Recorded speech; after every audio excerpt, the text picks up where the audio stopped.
Sir, Om Prakash sir has joined.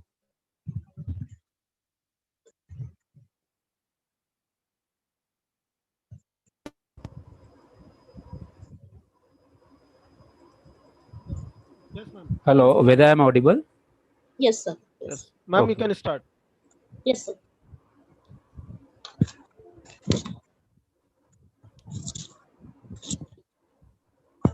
A hearty welcome to one and all present here.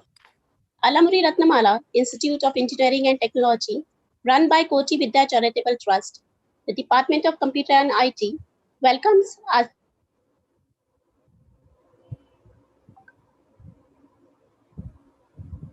week online faculty development program on emerging trends in AIML. Welcome Professor Om Prakash Yadav sir.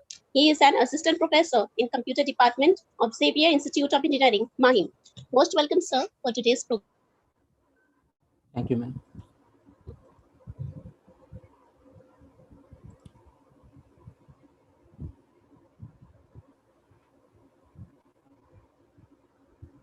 Can you hear me, sir? Yeah, ma'am. Yes, ma'am. Hello. Yeah. Most welcome, sir. Yeah. Should I start, ma'am? Yes, sir. Okay. Welcome, Om Prakash sir. And, Yes, sir. Thank you, sir. Thank you for joining. And actually, we'll start by 5 p.m. Participants are joining. Okay, sir. No So issue. we'll start 5 p.m. So if you want to share something from your experience, then you can share, sir. Till now. So we'll start after 3, 4, 5 minutes. No problem. Yeah. So let all join. Then we'll start in 2, 3 minutes. Okay. Sir.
So, sir, we can start.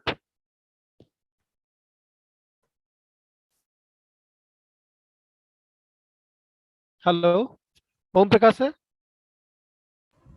Yes, sir. Yes, sir. Yes, sir. We can start, sir. Okay.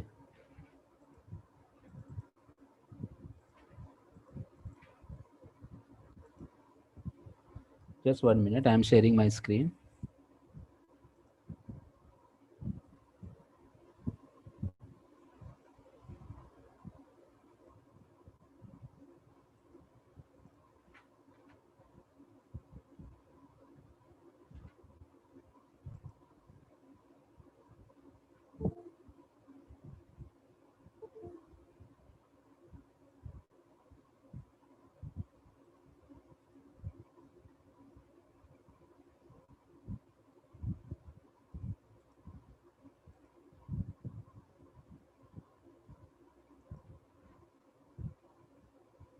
So whether my screen is visible?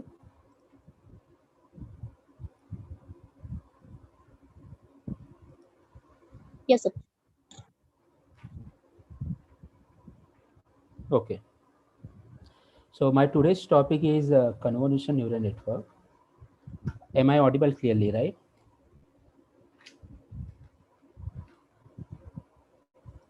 Hello, whether I'm audible clearly? Yes, sir. Yes, sir. You're Yeah. audible. Okay. Okay. So my today's topic is convolution neural network. So before we proceed with the convolution neural network, I thought to let you clear about certain things like I wanted to give certain some knowledge about regarding the deep learning, and then I wanted to take you towards the convolution neural network. So by the end of this particular session, you should be able to understand what do you mean by convolution neural network and its applications, and then at the end how to implement this convolution neural network, so that anytime you'll be able to implement it from the scratch. So let's try to understand first the difference between this AI, ML, deep learning, data science, right? And where they, I mean, they are present in the current scenario, and many times we have the confusion regarding all these terms, right? Whether these are I mean, deep learning or ML or data science.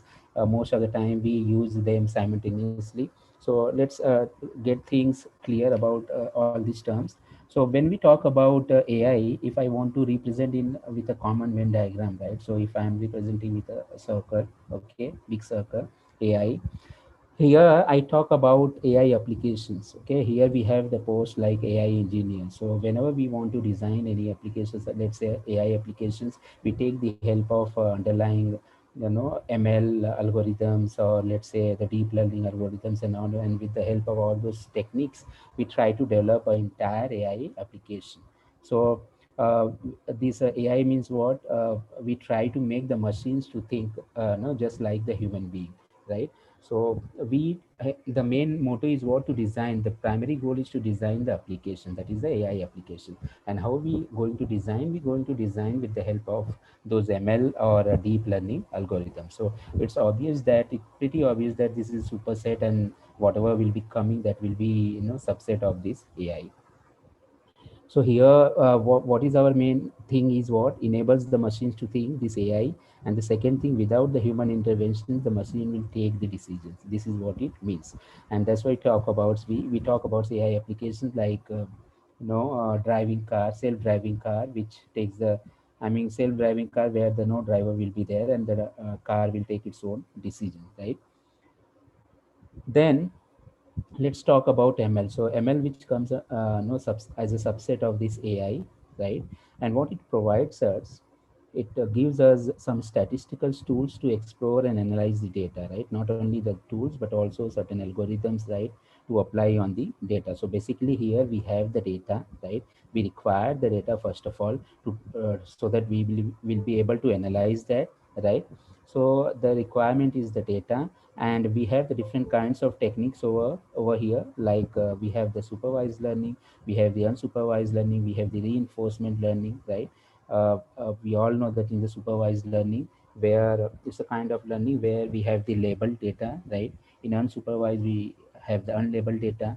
And the reinforcement learning, we have the part of the data that is labeled and the part of data which is not labeled. So basically we have all these three different types of technique, and machine learning uses all these different types of techniques, right?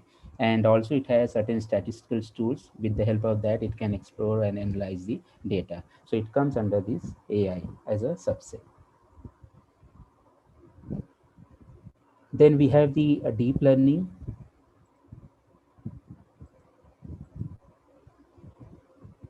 Okay. So then we have the deep learning. So then the deep learning is also subset to even the machine learning. And what scientists thought, why not to develop a kind of architecture, right, which try to mimic our brain architecture, right? And to keep that particular thing in the mind, they wanted to develop that kind of structure, and hence they develop multi-neural network architecture. Okay. So in the deep learning, it comes artificial neural network, and then your convolutional neural network, then your recurrent neural network, right? So basically all these things comes. And when we use this artificial neural network, when we have the numerical kind of data, okay, when we have the data in terms of numbers, we can use the artificial neural network. When we have our input data as images, in terms of images, right, which today's our session is based on this particular convolutional neural network. So whenever our data is in terms of images, we can use this convolutional neural network. And whenever we have the time series kind of data, right, and at that particular position, we can use our recurrent neural network. So even the important thing is to remember is this is what a neural network architecture, right? It tries to just mimic our biological neuron, right? And to keep that particular thing in the mind, scientists develop all this kind of different architecture. And then the last part which we have,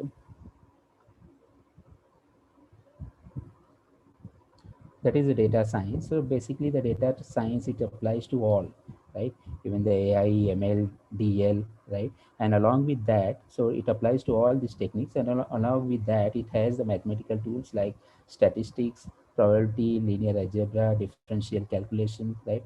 So with the help of all those techniques, what it does is it tries to explore the data. It tries to represent the data in different particular format, right? So it try to find out certain hidden things which are there inside the data, try to find out I mean all the facts about the data, and then that data can be represented to the people who wants the report. So basically the data science which will going to operate on all these different techniques. So what we have to remember, by using this ML, DN and all these different types of techniques, we try to move towards the goal of developing an AI application. That is the important thing, right? So basically ML and DL are the subset of this AI. Okay, so now the main thing which we'll be dealing today is that is a deep learning, where we'll be going towards the convolutional neural network. Now the question is why this deep learning is gaining so much popularity. What is the main reason why it's gaining so much popularity? If you see over here, I'm having one graph that is amount of data versus the performance. Okay, amount of data versus the performance. So if you see over here, the moment the amount of data is increases, right, the performance of older learning algorithms, okay, it's no, it's getting slower, right, and the deep learning algorithms is exponentially increasing. So this is the one of the major the condition or the criteria why deep learning is gaining so much popularity, because nowadays, right, if you see when the deep learning got popularity, if you see from the 2013 or 2014 onwards, it has got a lot of popularity. Why? Because people started to use smartphones, right? And then with the help of smartphones, so many things came, like social networking sites, right? Facebook, YouTube, Instagram, everywhere data keeps on generating. So much huge amount of data is being generated, right? So we have lots of data every day, and to process all those data, where the older algorithms are not sufficient, right? Where the deep learning is clearly showing its move exponentially far ahead than the older learning algorithms. And second, which is very important thing, due to the efficiency of the computing power, right? Since we got now GPU also, so due to that speed and the competency of that GPU, right? It is very easy now to process these huge amount of data.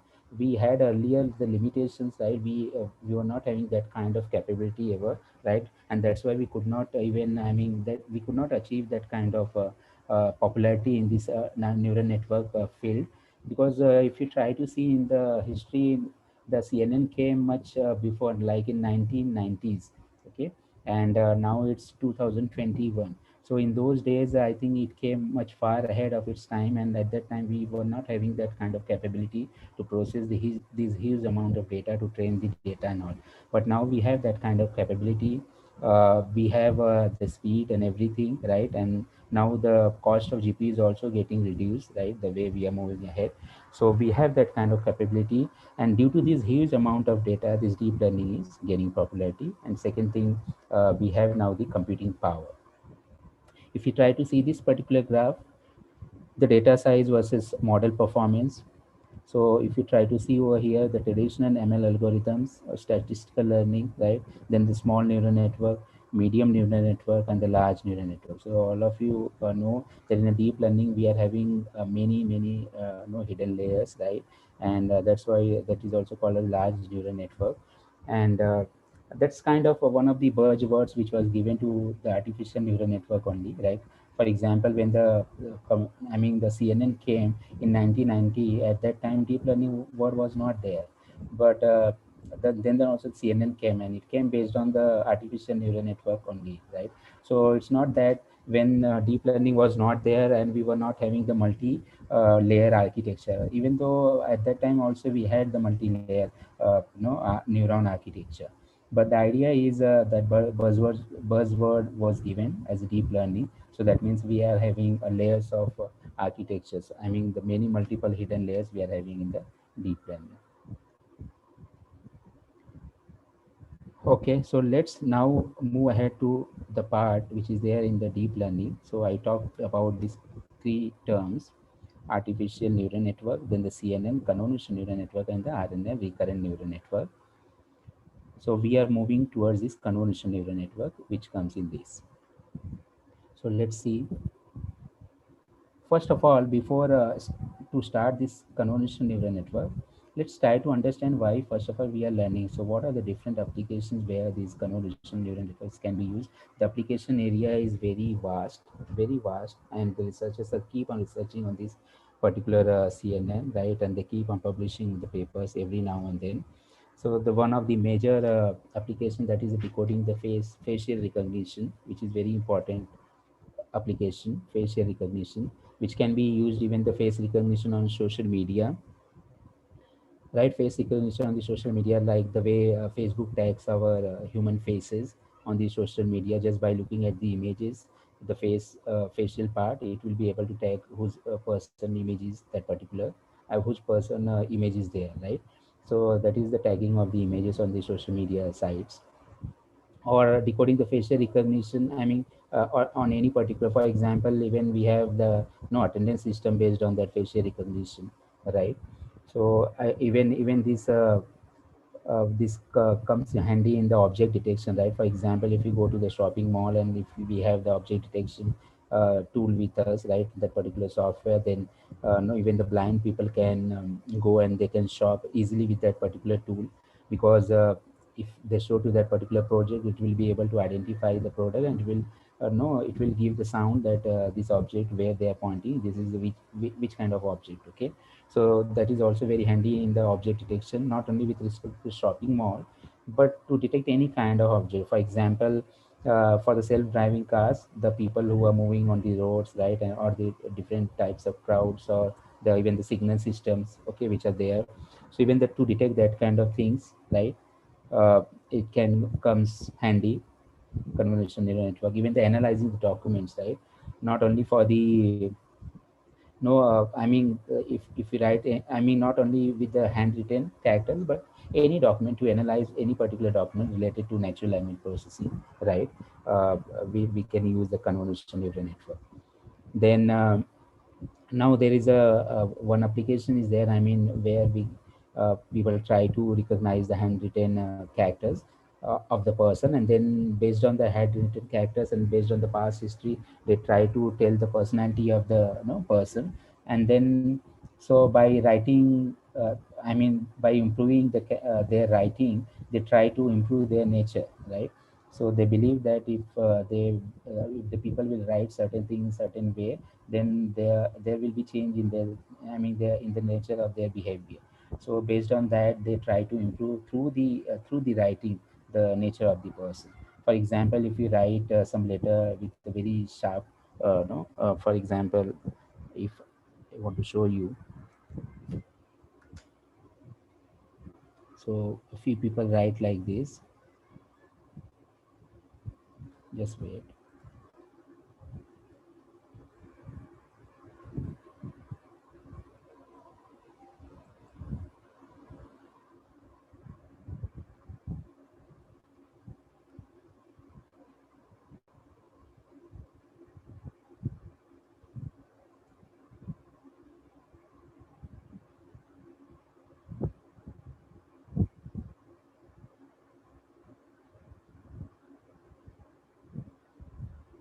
It's taking time.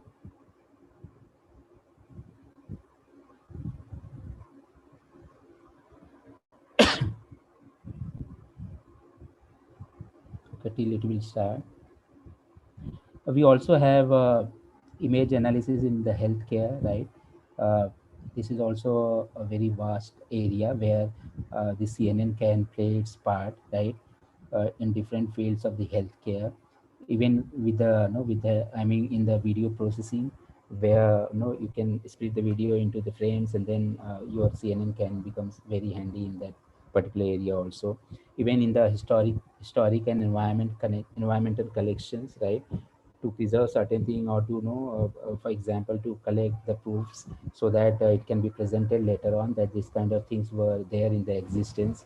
So in that particular area also, now people are utilizing the CNN. So there, if you see, if you try to count, there are lots of applications which are based on this CNN, and it's very very important for all of us to learn the CNN.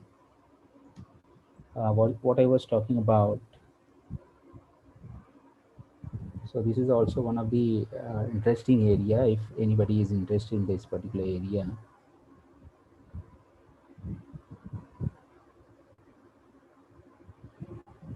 still taking time.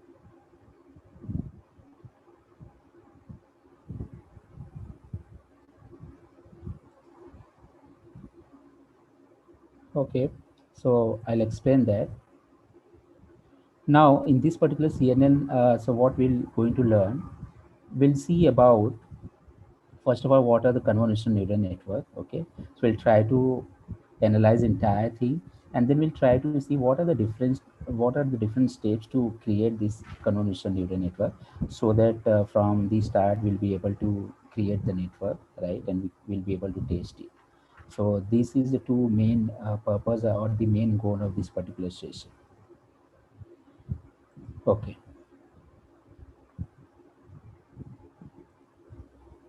I hope now it will work. Yeah. So what I was talking about in the writing, if you people will write like the, let's say, suppose I've written like the Y, okay, Y in the sharp edges, or let's say N, I have written like this. So these people can be, they say that these kind of people are the short tempered people, right? Where we are having very sharp edges in the writing, right?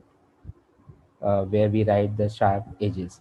So how to improve their nature? So just by improving the way they write this Y and all this kind of letters, right? So if we try to improve the writing, and then they believe that their nature will going to change. This is what I was talking about. Okay. Now if I show this, now if you see this particular image, so we are moving towards the convolutional neural network. If you see this particular image, and if you try to figure out, right, if I ask you where this person is looking, right, whether towards the right or towards yourself, if you try to analyze it, so the idea is, if we try to see at this particular part, right, towards the right, then you will, I mean, you may think that the person is looking towards the right. But if we try to see towards the left part, then you may realize that the person is looking towards you only. Okay. So it's like the which part of the area our brain is processing, right? Which part of the area our brain is taking as a feature, right? That part will be processed, and the brain will going to perceive in that particular way, right? If I take the feature of this particular area, then our brain will perceive that the person is looking towards us. But if we try to get the feature of this particular area towards the right side of this particular image, then we may think that the person is looking towards the right side of right side. Okay, so this is up to us what our brain, what from where the brain will going to take the features, right? And in what way it will going to perceive it. If we try to see the next image,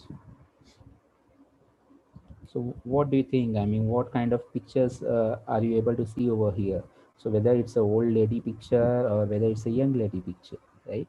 So if you carefully see it, just try to see. I mean, there are two kinds of images are there.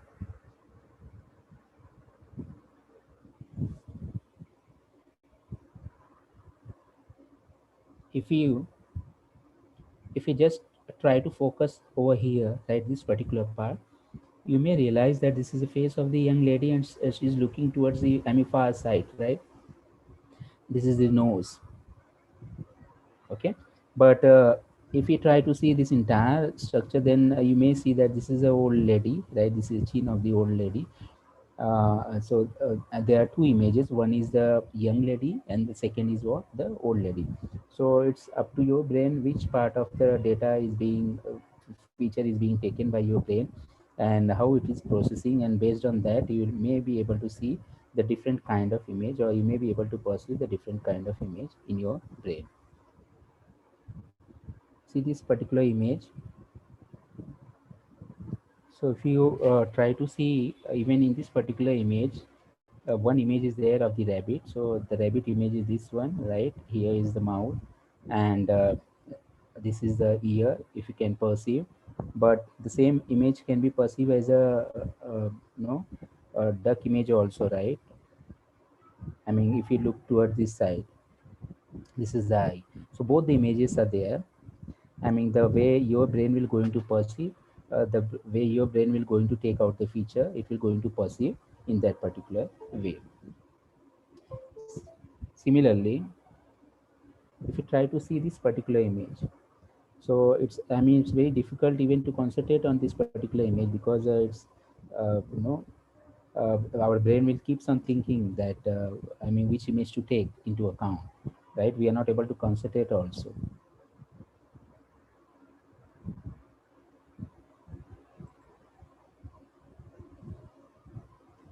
Voice is very slow.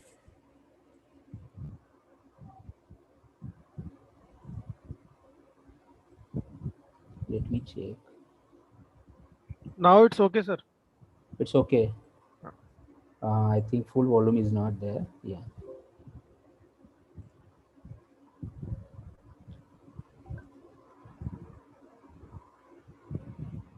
Yeah. So why I was showing you all these images, right? I was just trying to tell you that it depends on our brain from which particular part of the image our brain is taking out the feature, and in that way it will going to process, and in that way it will going to perceive, right?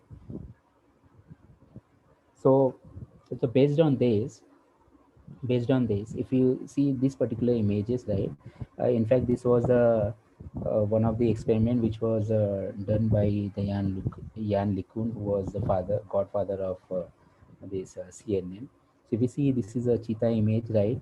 And suppose you want to identify it, so how the machine will going to identify, if you see, the machine is saying a lot of different options like leopard, the first one, this is a cheetah image, but a lot of different options, and obviously this will be based on the voting, right? So 4 5 different options are there, like cheetah is there, leopard is there, snow leopard is there, Egyptian cat is there. But this the first one is got a lot of votes. So I mean, it's it's able to identify properly, like it's giving the label as what cheetah. So the label is given properly as the cheetah. Even in this particular image, the bullet train is there, right? But there are a few more cases like passenger car is there, or a subway train is there, or even the electric locomotive is there, right? But it got proper identification, that is the bullet train. And if you see this one, this is a more confusing one. But I mean, hand glass, whether it's a hand glass, okay, or the frying pan, or the stethoscope, or the Caesar. So but it got the label properly, that is a hand glass, right? But I mean, I mean, this image is very very confusing image, right? But then also the network could able to guess it properly. So in this way, the images can be in different orient. For example, if the cheetah is there, right? So lots of other options also we are getting, like leopard, snow leopard, Egyptian cat, right? But there might be few features which are very, very important. Like for cheetah, if you see this particular line, okay, on the mouth, the black line, this might be the one of the very important feature, right? So like this, there can be some important features based on that it can properly able to detect. Okay, so I was talking about this person, Jan LeCun. He published the paper in 1990, and he developed this convolutional neural network, and he is called as godfather of this convolutional neural network. He is currently, I think, working with the Facebook. And if you see this particular person, he is called as Jeffrey Hinton, and he is called as what, he was the guru of Jan LeCun, right? Jan LeCun was the student of Jeffrey Hinton, and he's called as the godfather of this AI, and he's currently working with Google. And this Jeffrey, I mean, this Jan LeCun is working with the Facebook right now. This is combined their picture together. So what is this CNN model? So basically in this particular CNN model, what we'll be going to do, we're going to give the input image, right? Then we'll be designing the CNN model, and in the output we'll be having the label or the image class. So any particular image, I mean, we'll be giving the input image, and the CNN will be able to tell what is the what is the label of that particular image. So suppose we are giving the dog and cat, and with the input image dog, so CNN will be able to tell you that this is a dog image. For example, if you see here, suppose we are having the happy face, right? And we are giving to this convolution neural network, right? So it will be able to detect that this is a happy face. If you are giving this kind of frowny face, then the convolution neural network model will be able to detect that this is what a sad face, right? So you give any kind of input, it should be able to detect the proper label. Okay, now let's try to understand a few things which we will require. Like suppose we are having a black and white image of 2 by 2, right? So this is pixel 1, pixel 2, pixel 3, pixel 4. Similarly, we are having the color image of 2 by 2, right? So this is pixel 1, pixel 2, pixel 3, and pixel 4. So here this black and white image, basically we are having the 2-dimension array, right? And let's say in the black and white image, if we are considering only two color, white and black, then uh, we'll be having 8 bits, right? So 2 raised to 8, that is a 256. So from 0 to 255, each pixel will be represented, right? So this is the plain concept, right? If we have the color image, so in the color image we'll be having the 3 channels, right? One, I mean, we'll be having the R, G, and B, right? Red, green, and blue channel. Okay, and in this we'll be having each pixel which will be displayed between the intensity level from 0 to 255. So this thing keep into mind. Okay, now one more thing. Suppose I'm having this kind of structure, and it is being represented on this particular grid of black and white. So if you see the smiley, where we can represent in this way, black black, this one is having the black, where we can give the more intensity, right? So here if you see, it's able to detect, and at those particular places, it's giving what? 1 1.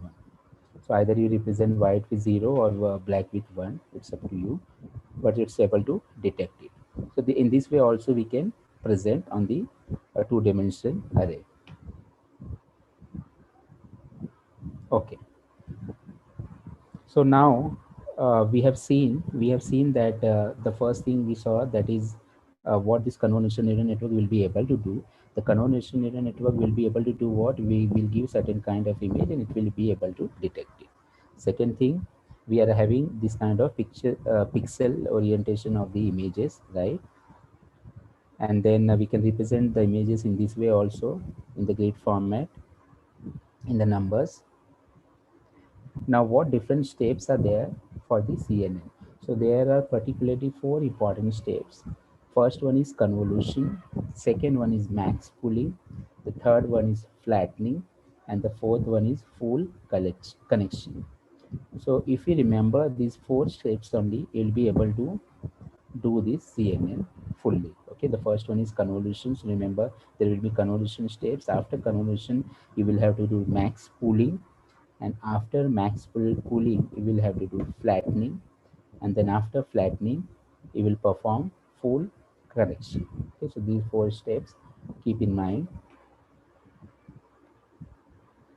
So this is the basic formula of convolution, right, where one function try to modify the other function. We are having the f of tau, then g of t minus tau, d tau minus infinity to infinity. This is the convolution symbol, f convolved with g. Anyway, let's try to understand in this way. So suppose we are having one image, right? In the convolution process, what we will do, we will try to select one particular filter or kernel, or that is also called as feature detector, right? So let's say this is a feature detector or the kernel or the filter, what you call, okay? This is 3 by 3, and if you see the image size, what, 1 2 3 4 5 6 7, right? 7 rows are there. 1 2 3 4 5 6 7 columns are there. So this is the 3 by 3 fixture detector or the kernel or the filter. To convolve this, what we do, we take this entire feature detector kernel and we put over here, right, in this particular 3 boxes. So it's up to you. If you want to keep over here the middle, if you want to coincide over here, then you may increase the borders. Okay, that is called as the padding.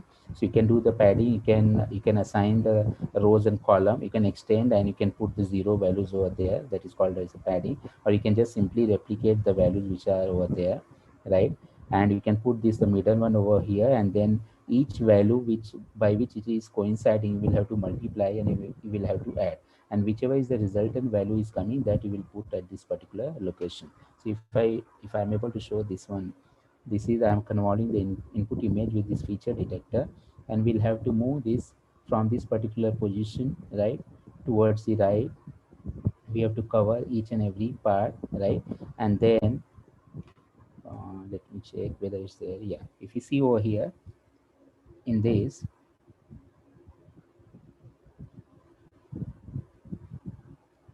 okay, let me show again. So it's like I'm putting this entire feature detector over here, right? And if suppose this is the area where it's coinciding, so each part, for example, this 0 will be multiplied by this 0, plus this 0 will be multiplied by this 0, plus 1 will be multiplied this 0, then plus 1 multiplied by this 0. So wherever you will keep this particular filter, right, and whichever is the bits we are coinciding with it, we need to multiply and we have to add. So in this particular process, where it will find the exact match at that position, I mean at there we'll be having the larger number.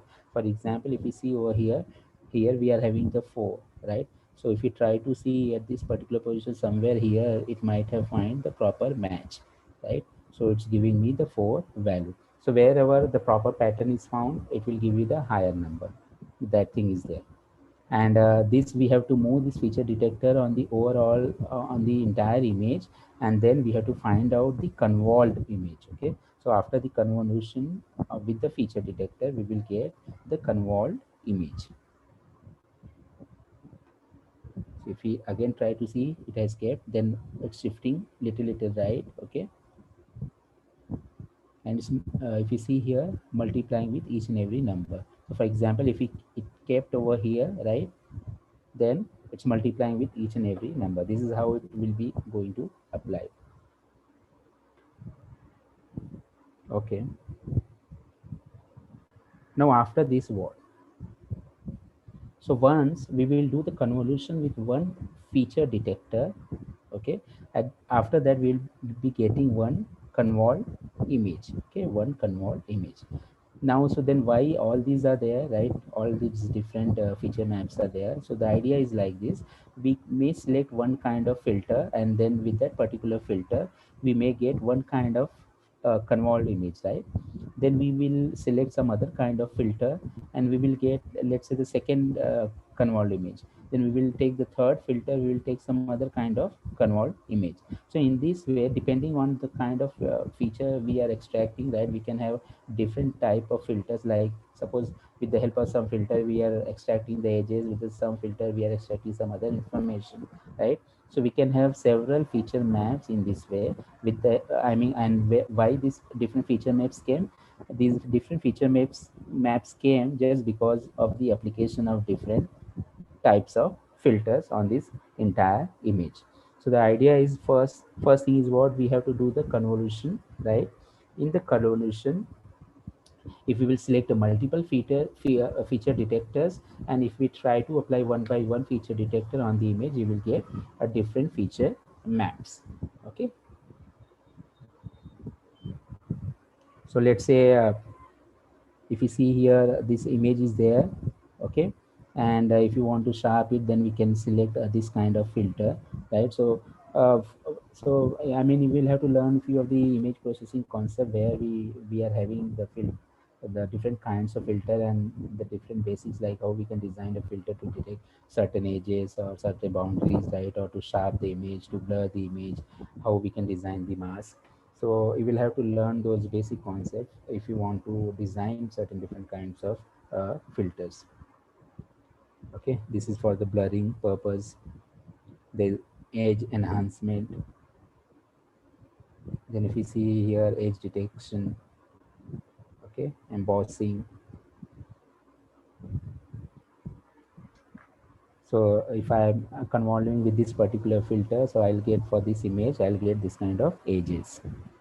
Okay, so this is what the convolution, we can have a different kind of filter, and after convolving with that particular feature detector, we can get the convolved image with the different features.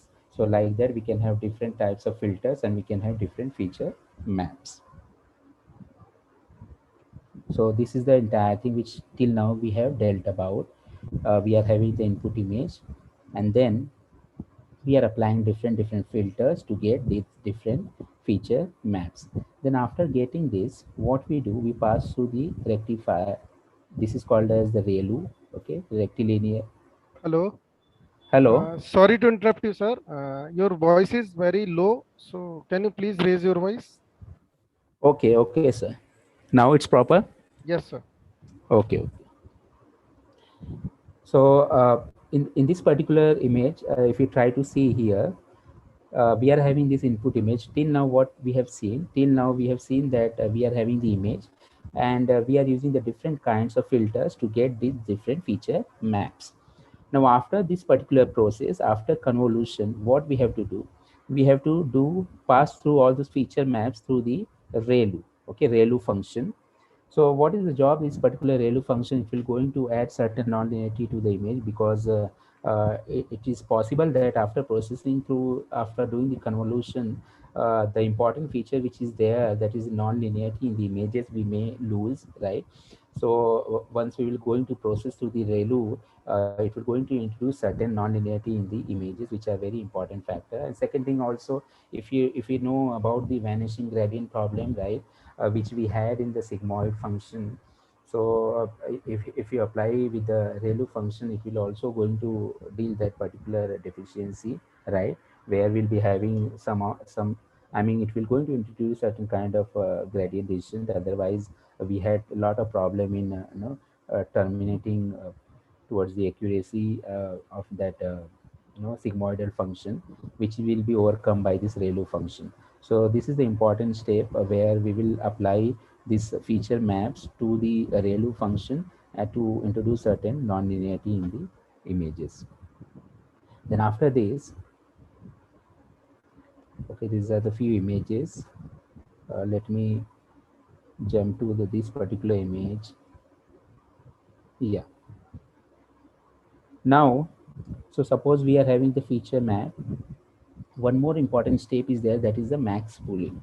So in the max pooling, what we do, we again select some kind of let's say 3 by 3 or 2 by 2 kernel, and then we keep on the image. Let's say suppose this is 3 by 3, so this part will be occupied, and then from this, whichever is the max value, that will be selected. Okay, so in the max pooling, we have to select the max value. Why? Because the max value has the maximum information, so this kernel will going to select the max value from the image where it will get coincide. So max pooling is also one of the very important. We also have the different types of pooling, like mean pooling is there, then the average pooling is there. So we'll be using in this the max pooling. Okay, for example, if you see here, this is a 2 by 2 kernel is being placed over here, right? And from these 4 points, 0 1 0 1, the max value is what? 1. So the 1 is kept over here.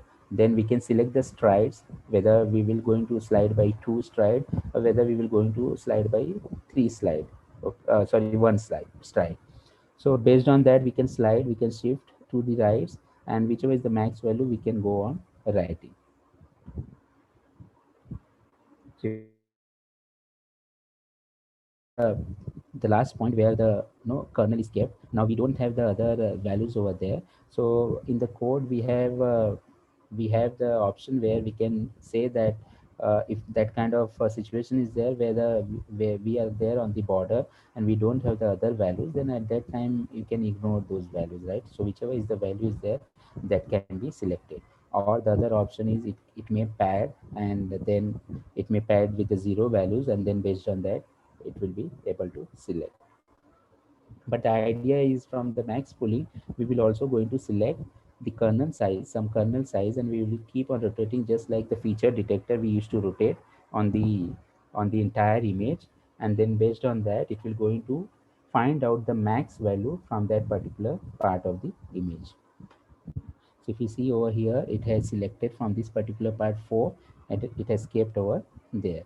What will be the size of this particular pooled feature map? So this will be like n minus f plus 1. So whatever is the size of your image, right? For example, this is 5, and this is 2 by 2 kernel is there. Let's say the kernel size is 2 by 2, right? So 5, from the 5, you will subtract this 3 plus 1. Okay, that will be the size of your the pooled feature map. Now again, let me revise this. So first we will do this particular part. Let me show you. Yeah, so first we will do the convolution, right? And we will choose one feature detector. With the help of feature detector, we will going to do the convolution, and we will get certain feature map, right? So the convolution will take place. Then we will be having like this a lot of feature maps, right? Because we will be selecting a lot of different types of filters. Based on that, we'll be having lots of feature maps from the same input image. Then after getting this, we can use the ReLU function, right? And we can pass through the ReLU function to introduce certain kind of non-linearity, and also to solve that vanishing gradient problem, right, which we had in the sigmoidal function. Now after this, what we can have the max pooling. So in the max pooling, we can apply, and we can find out which is the max pixel value is there, and that pixel value can be taken into account, right? And that can be considered. So this is the way it will be moved, and the maximum value can be selected and it can be put. So the idea is, we are having the input image, then convolution, and then pooling. Okay, we are having the input image, convolution, and then pooling. Okay, now after this pooling is what? So we have the pooled feature map. Okay, we have the full pooled feature map. Then we are having the flattening step. In this flattening image, what we do, first row, I mean all the rows can be written in the vertical way. Okay, so it can be flattened. So this is called as the flattening. So for example, we are having the first row 110, then we are having the second row 421. Okay, then we are having the last row 021, and we flatten this entire 2D array in this vertical one column. Okay, so this is called as the flattening. So after full feature map, you can do the flattening, and you can just convert into the vertical one column. Now after this, the next thing is what? Fully connected. So here after flattening, okay, for example, here we are having these many number of value 1 2 3 4 5 6 7 8 9. So 9 neurons we can have, right, in this way, in the this architecture, right? 9 neurons. So these 9 neurons we can pass those values, right? And we can select some hidden layers, and the output value will be dependent on our requirement. Okay, how many categorical values you are having. If you are having only the binary output, then you can have only one output, right? And that can be the answer can be 0 or 1. Depending on that, you can try to predict your answer, right? But if there are lots of categorical values are there, depending on that, your different output neurons you can choose. Okay, and here the depending on that flattening values, you can choose the input neurons. But the idea is, after all these steps, we will going to design the fully connected network to which our flattening inputs will be given. So if you see here, the flattening inputs we have given, right? And we are selecting here 2 hidden neurons, which we're going to implement, right? So 2 hidden layers are there, right? And then from that, we are trying to detect whether the input image is a dog or cat image, right?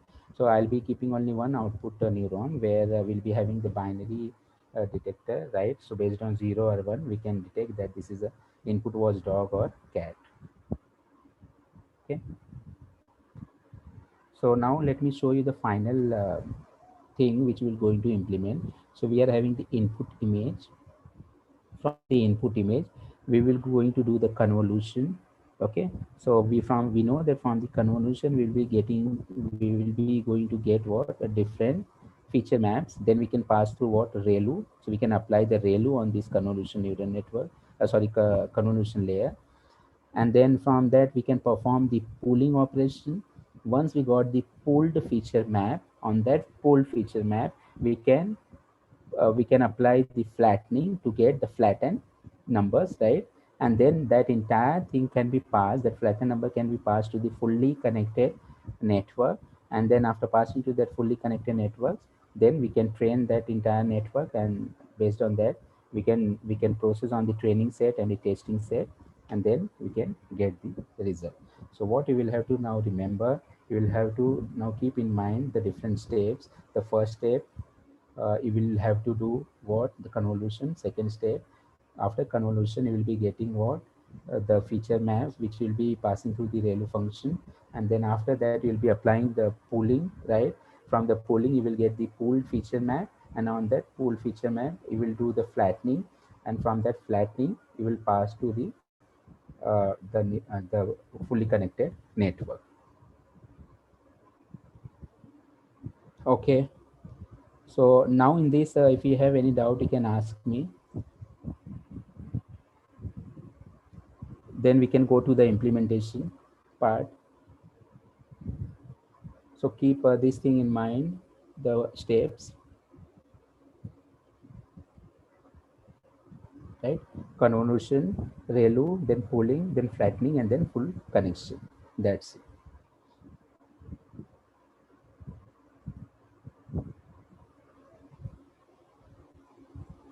I hope I am audible, right? Or still it's low? Yeah, now it's okay, sir. Before it was very low. Okay, Voice okay, was low. okay, ma'am.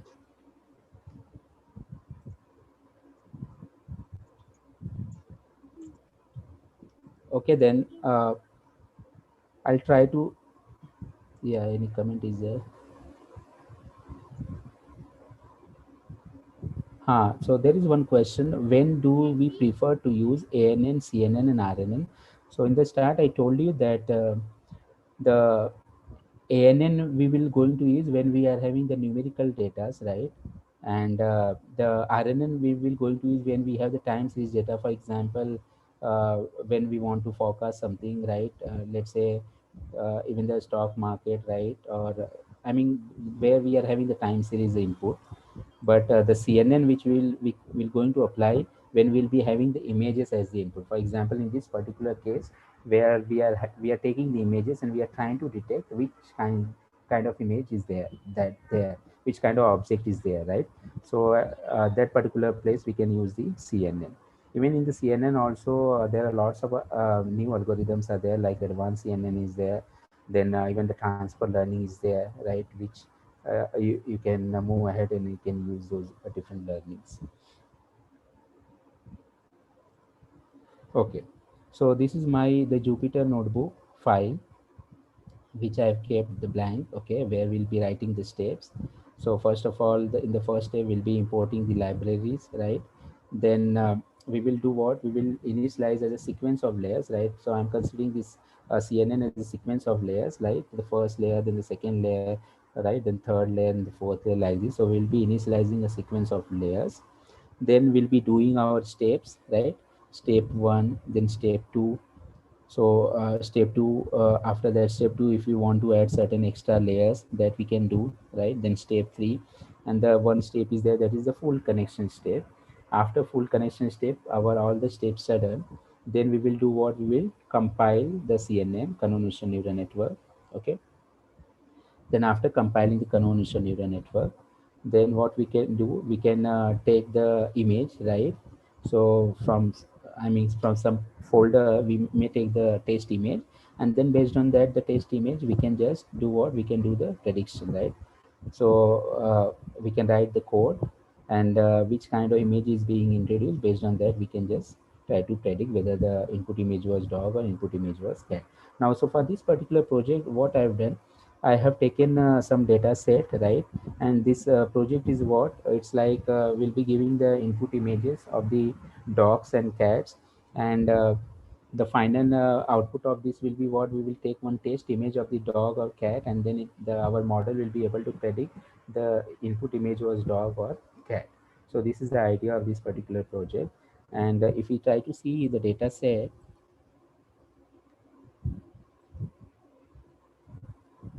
so this is my data set. So in the training set, my machine got a little bit slow.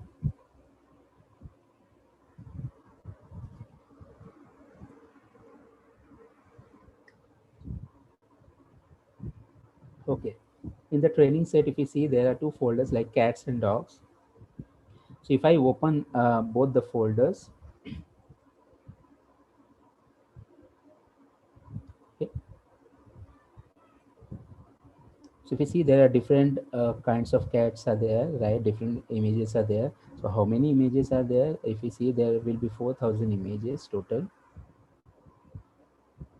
Okay. So there is 4,000 images of cats. Similarly, if you go here, dogs will be having 4,000 dogs images. Okay. So in the training set, I'm having 4,000 cats images and 4,000 dogs images. Then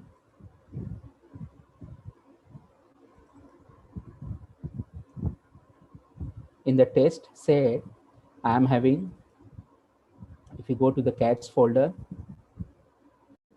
just wait.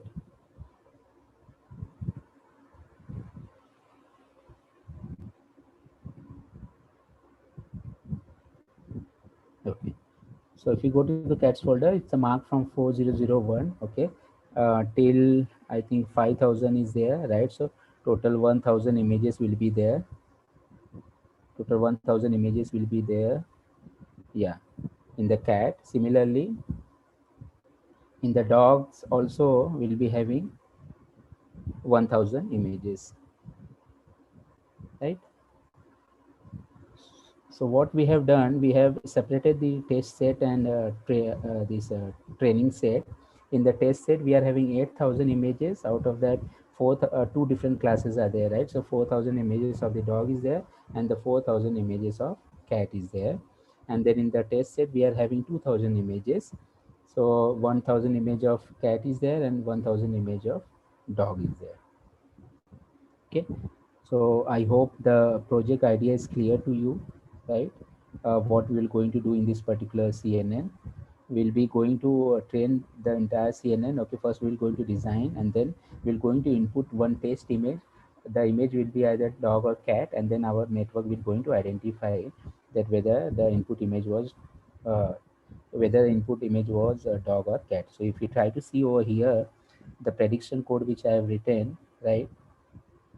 Here what I'm doing, I'm giving one test image.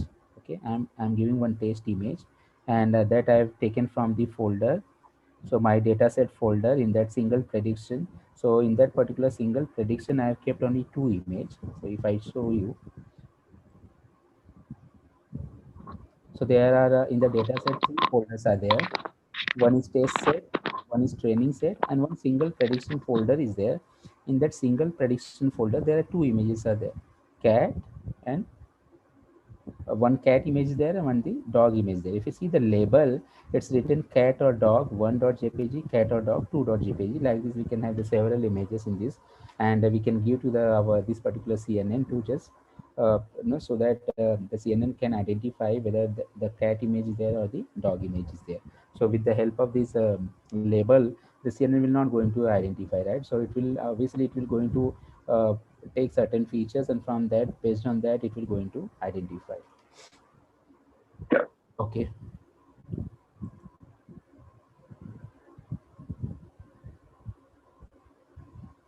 so if you see here, the first image which I am passing, that is cat or dog 1.jpg, and that image is of cat or dog 1.jpg. So this is a dog image. Okay, so this is a dog image I am passing to this my network. Okay, and then it's able to predict that it was a dog.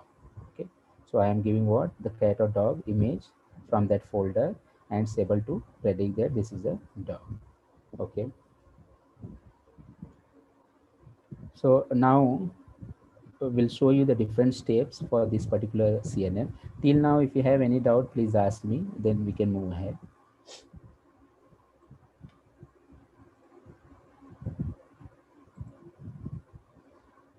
Till now, in any step, if you want me to revise, then I can revise.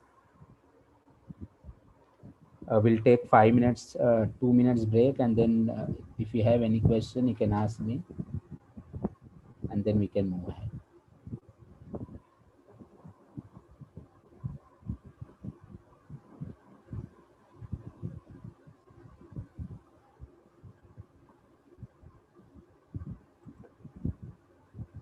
Audio is proper, na?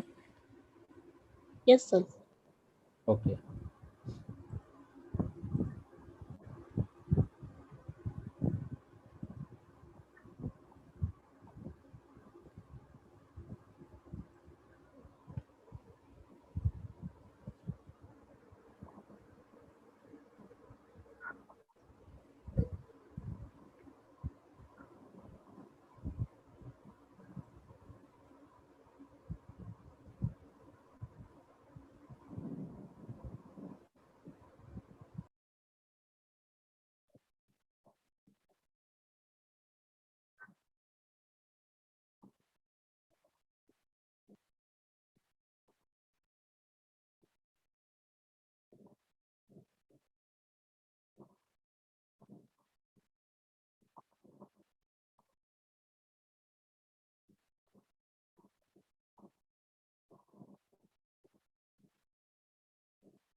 No doubt.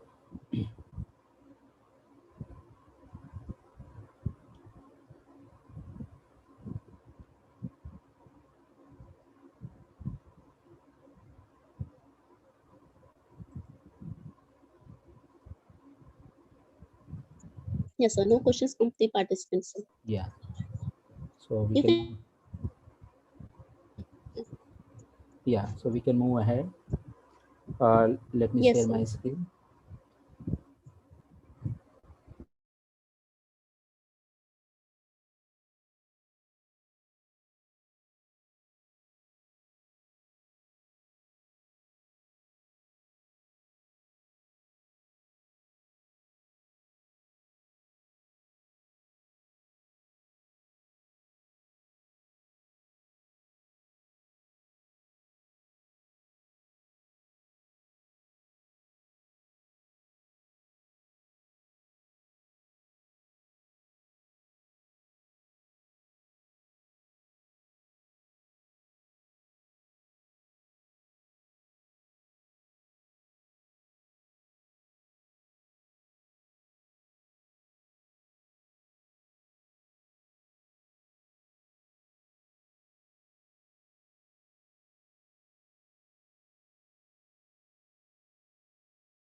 Hello.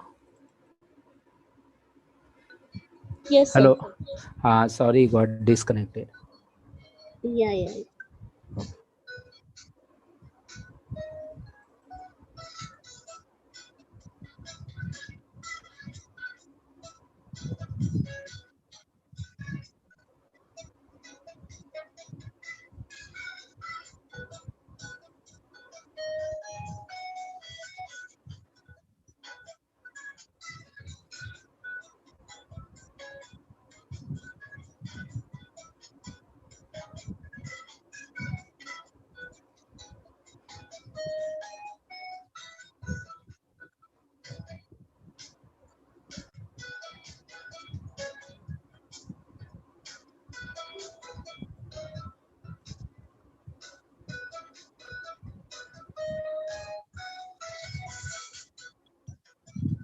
I'm not able to share my screen. So just wait just a minute. Okay, okay.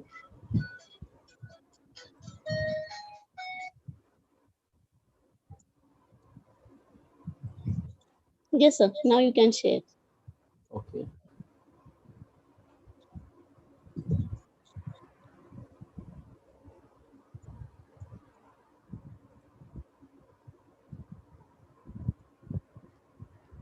Yeah. So whether my screen is visible? Yes, sir. Okay.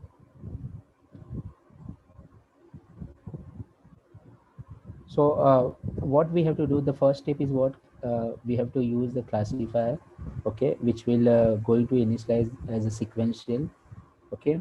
So that means we are doing what sequence of layers in this. We'll be requiring the libraries like sequential for doing the this is sequential initialization. We'll be requiring the convolution 2D, right, for performing the convolution function. So we can import from keras.layers, import convolution 2D, and then we require the max pooling operation. For max pooling operation, we require this import max pooling 2D from the keras.layer. Now what is a kera? If I want to show you keras, you can just go to Google's, right, and say just keras. So kera is no it will going to provide you the lot of APIs. For example, if we will open this,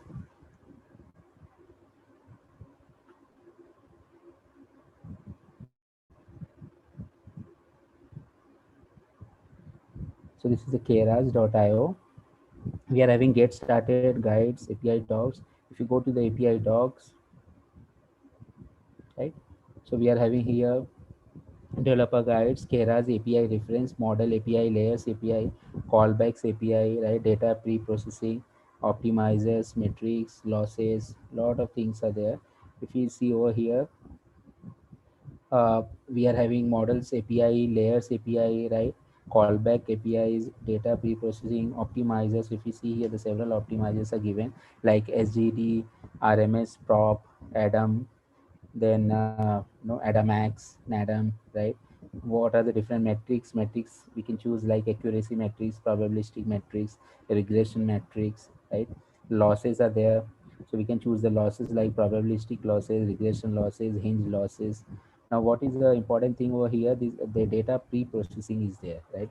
So whenever we have the data, we can use this keras library to pre-process the data. So for example, here we are having the image data, so we can go to the image data pre-processing, and we can see what different things are given in this keras library for pre-processing the this image data. Similarly, if you have the text data, you can go to the text data section and you can just see the code for text data pre-processing. So nothing we have to write, I mean all the codes are there in this library. You can just take out the code and you can do few changes, and you'll be able to do the pre-processing very easily.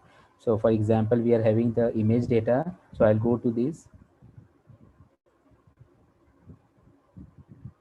okay, image data, and I'll try to perform the image data pre-processing. So if you see over here in the image data pre-processing, it's given image data set from directory function, okay. So which is important for us. If we go down, image to array function is given, Then yeah, this one.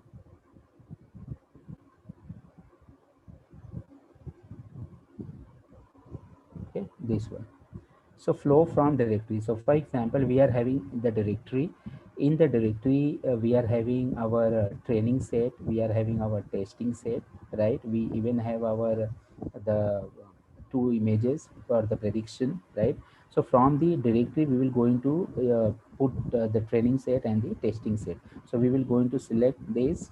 Okay, now what are different things are there in this? For example, first we will going to create the object of image data generator, right? Now this image data generator object we are creating, that is a train data gen. Now with the help of this, what we will going to do, we will going to perform the image augmentation process. So what do you mean by image augmentation process? In the image augmentation process we can apply the different types of no different types of processing on the images to get different kinds of images. For example, we can rescale the image. So here if you see, the rescale is given is equal to 1 by 255. So each and every pixel of the image can be divided by this and it can be rescaled. So in the rescale, uh, that is a rescaling. And then the shear range is there, the 0.2 is given, so we can just shift few of the few of the rows of the images towards the right, and then few of the rows towards the left. So in this way we can do the shifting towards the right. Okay, and that is called as the shear range. Then we can zoom out the image. So that feature is there, zoom range. Then we can horizontal flip, even we can do the vertical flip. So a lot of things are there. So by doing this, what we are getting actually, so suppose we are having very less amount of data, and if we will do all this kind of processing on the data. So we will, first of all, we will going to generate a lot of data from the small amount of data, right? So it will going to generate a different kind of images from the same data set. Second thing, if will not do this kind of process, right? So it's possible that your model may be what overlearn, right? And it will may be biased to your training data set, right? And then there will be, you'll be seeing a lot of difference between the prediction and the training set. So whenever you will be giving the training set, you'll be getting no accuracy like 98%, and whenever a testing set will come, then it will get very less amount of accuracy. So that kind of a problem may arise if you will not do this the image augmentation process. So image augmentation process is very very important. And the same images what we are doing, we are performing the different pre-processing steps on those. For example, rescaling, steering range, zoom range, horizontal flip, vertical flip, all these things we can apply, and we can generate a different kind of images from the same set of images. So that is one part which we can take from here. And this is possible with the help of image data generator. Second thing second thing we can do what we can apply on the the training set.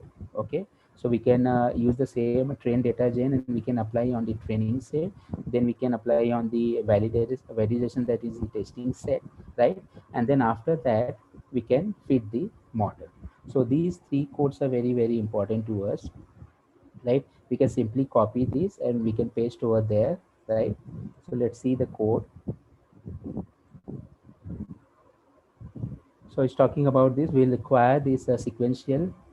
Okay, we require the convolution 2D. We require the max pooling 2D. We require the flatten for flattening, and the finally where we are having the fully connected network. For that purpose, we require the dense network. Okay. Then I'm initializing the classifier sequential. After that, the first step which we'll be doing after initializing the sequential, we are doing the first step. That is what classifier.add convolution 2D. Now each and everything we must understand in this. So we are performing the convolution 2D function in this. This convolution 2D is a for example, it will be applied. There are three parameters in this. So which kind of filter you are taking? So the most general feature which normally we take, that is a 3 by 3, that you need to specify. And the first thing is what, it's a 32 is written, that is the batch size. So we'll be going to convol, right? And what will be done in the batches. So 32 batches, 32 images will be taken as a one batch, right? So this is 32 3 by 3, and then the input shape, what will be the shape of the images. So I am just saying you can take as a 128 by 128, right? This is a RGB image, so 3 is over there.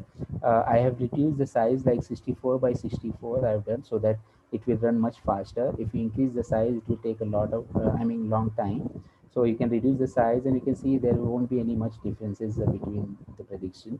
It's more or less it will be the same. Okay, so the input shape I am doing as what, 64 by 64, and then 3. So you will have to remember which kind of input shape of the images you are giving, and then what kind of activation function you are applying. So I told you that in the convolution we'll be selecting what, in the convolution we'll be selecting the uh, let me show you.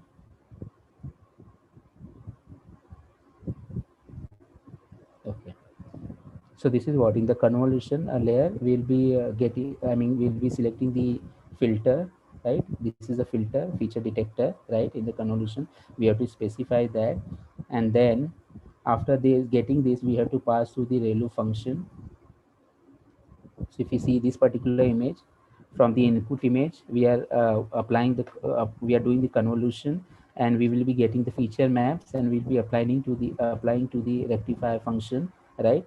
And with the help of rectifier function, we'll be getting certain output. So in one line which we have written over here on the input shape images, right? So the input shape image I'm taking at 64 by 64, and this 3 to denote just as a color RGB image, and then this 3 by 3 is a filter, right?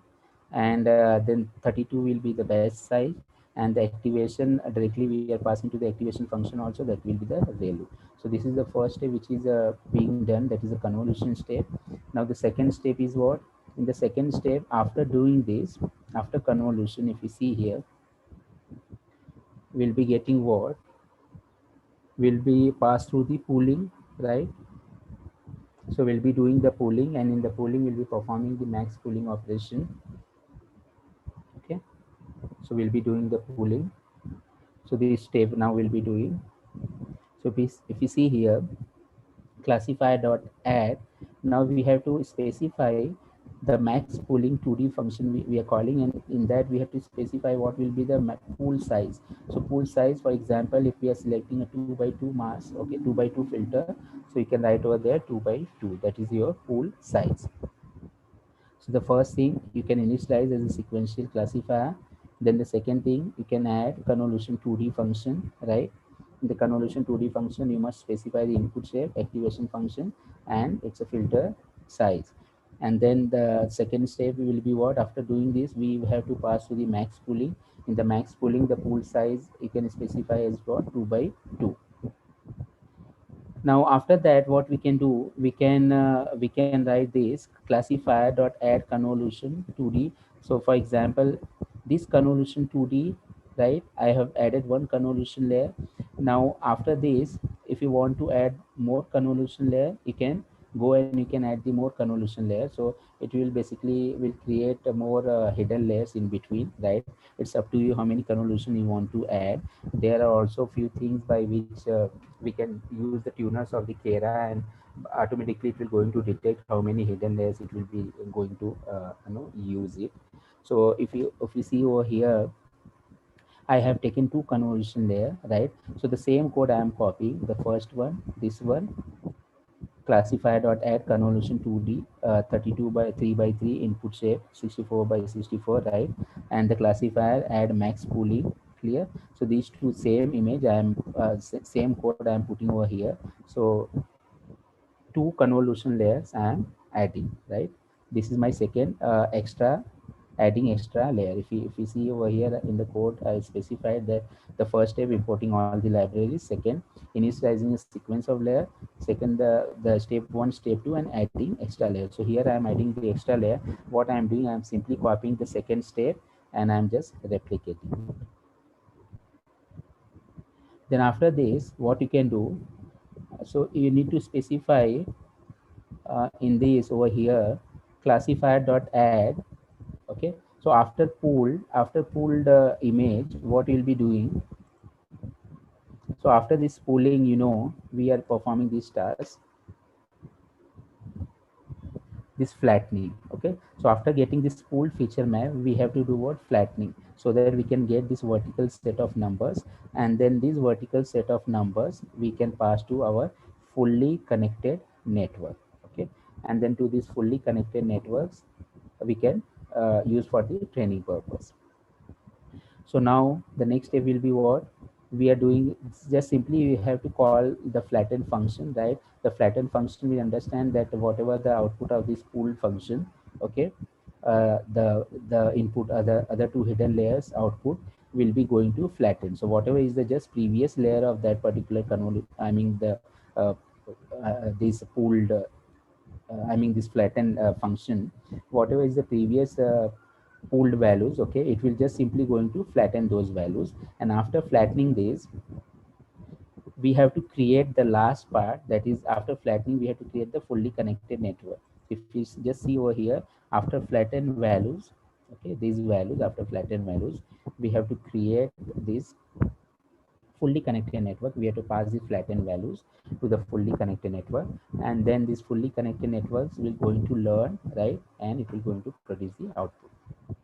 So if you see over here how to create that fully connection network, we can use the dense function. Okay, and to that dense function you can specify how many neurons you want. So for example, if you see over here, I have specified 128 neurons, and remember the thing is what we have to specify for the input as well as for the output. So for the input, that is for this particular layer, for this layer I'm specifying that 128 I'll be requiring. So the 128 for that one, then the activation function which I'll be using, that is the ReLU for the input side. Okay, because we know that for uh, after this convolution will be passing to the ReLU function to introduce more nonlinearity in that. And then what will be at the output side? Okay, at the output side we will require only one unit, because this I am treating as a binary classification, because I'm trying to detect between the dog and cat, right? So I'm treating this as a binary classification, and that's why I'm using only the sigmoidal function, which will be able to which is normally being used for binary classification, right? So sigmoidal function I am using for the output. The number of units which I am specifying, that is only one. So how to create the fully connection network? You can use the dense function, and in that you can specify the number of units. So that is at the input side, and the activation function. Then at the output side, how many units you want. Now if you are having the categorical output, if you are having the number of outputs at the output layer, then you can specify that many number of units. But here now I am having only one, because based on that only one or zero I'll be able to predict. So that's why I'm specifying only one as a unit. And activation function is what? Sigmoidal function I'm choosing. Now the next step is what? Compiling the CNN. So you can write the compile function. To that compile function, what different operation, what different things you need to pass. The first thing, how you will going to compile. So after this fully connection network, you can use the optimizer Adam, right? You know why we use the optimizer? So that the loss will be calculated, and after loss, the based on the no optimization, it will going to reduce that particular loss, right? So the loss, which kind of loss I'm selecting over here, the by default for binary classification, it's binary cross entropy, binary underscore cross entropy, which I'm selecting over here as a loss function. Then not what will be my metrics. So I'll try to see whether my accuracy, in every step, whether my accuracy is increasing or not. So that I'm selecting metric as what?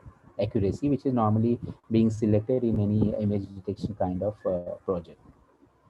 So compilation function I have prepared a compilation function. In that the optimizer is done what? Adam. Then the loss function, which is for binary application, it's by default binary cross entropy, right? For categorical you can choose the softmax function also, right? In the activation function, softmax function, sorry. So in the loss, binary cross entropy, then the metrics accuracy I have taken. Now the important thing, how to prepare the data set. So from the keras.preprocessing.image, right, which I have shown you just now, we are importing image data generator. So this is what, from this kera we are importing what? Image data generator. Now all these things, just it is a simple copy and paste over there. So for example, if I copy this one, I can paste over there, right? I copy this part, I'll just simply pasting over there. So if you see, the first part is as it is, train data gen is equal to image data generator. Then rescale I'm doing, that is no 1 upon 255. Then the shear range, zoom range, horizontal flip. Then the test data gen. Okay, uh, if you see over here, it is also the same thing, test data gen. So for the test data gen, I'll be not doing all these operation. I'm just performing the rescale because I don't want to lose the originality of my test data, right? Based on which it will going to predict. So I don't want to lose the originality. I'm just simply rescaling my data set, but uh, I'm not changing the values of those pixels. Okay, I'm not changing the shape of that. So I'm not performing the same operation, but the only thing I'm just doing, that is the rescaling. So remember this particular thing while doing in the test data gen, you just perform only one no one processing, that is the rescaling. Okay, so that is the test data gen. Now the second thing which we're going to copy, that is this particular part, train generator, train underscore generator. So the train underscore generator, where you will be selecting whether I'm audible. Yes, Yes, sir. sir. Your next session is at what time? At 6:30, sir. Okay, okay. So I'll just quickly try to wind up this, huh? Yes, sir. Okay. Sure. Yeah, in 5 minutes. Okay. So the next thing is what I'm just copying this part only. Okay. So just read from here. Train generator is there. Then the validation generator is there. So from the validation generator, I'll be getting the test data set, and from this test train generator, I'll be getting the training set. So I'm preparing my training set from here. I'm preparing my test set from this particular code. So just see over here the same thing I've written. In place of that, the name I've changed, that is a training set. Okay, and the second name which I have given, that is a test set. And remember this thing, you will have to give the proper proper path with the double slashes, so that it can take out that particular folder. So in the start I shown you the training set and the test cell folders are there. In that we are having the different images.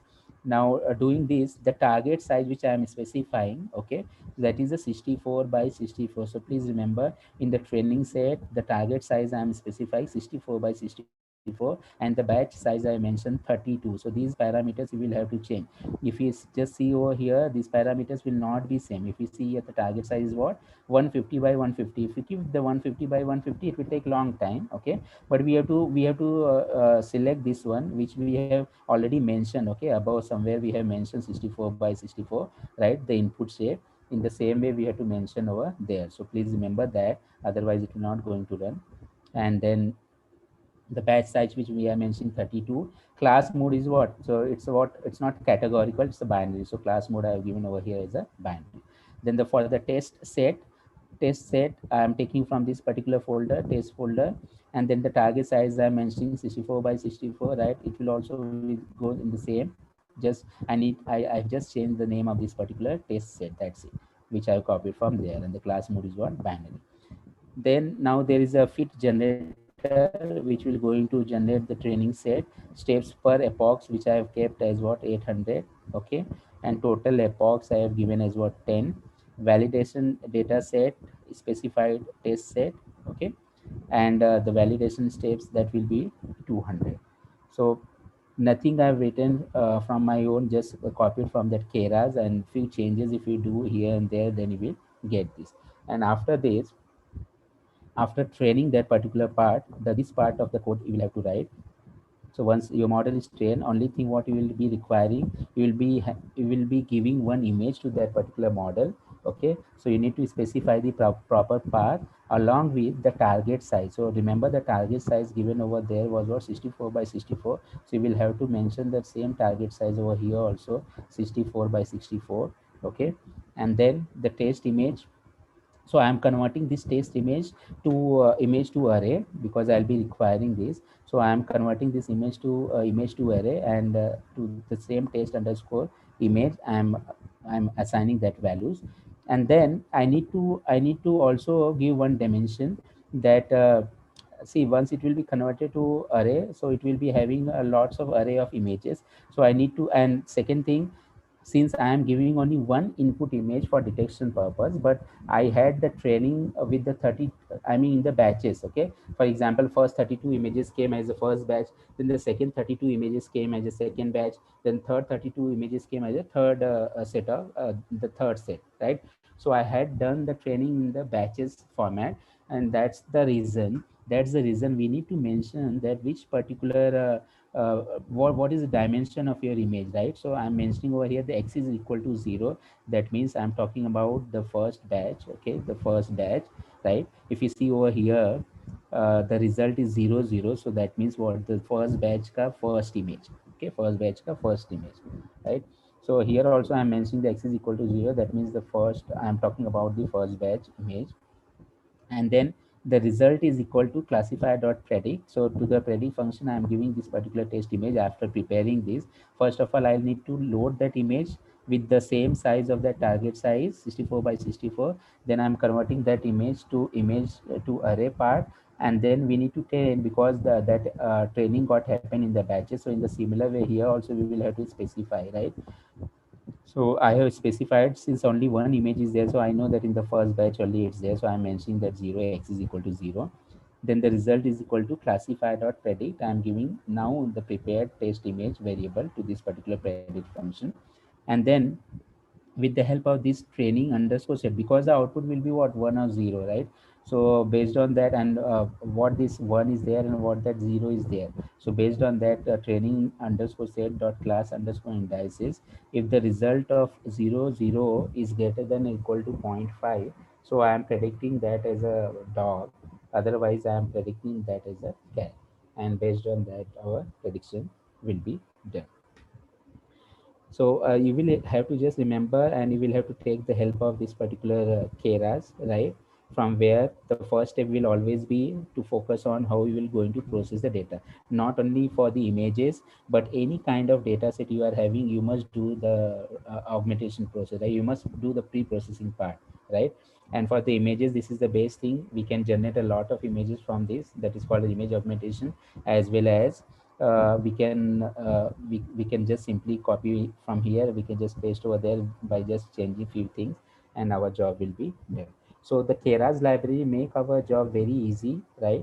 Everything is there, but behind that, if you are able to understand what steps why you are doing actually, then for development purpose it's very easy. Okay, otherwise the people who are doing from the scratch of the neural network, only they learn the entire thing and they know the entire concept. Otherwise, if you simply go on using the keras library, then what is happening behind the scene, it's very difficult to realize from there.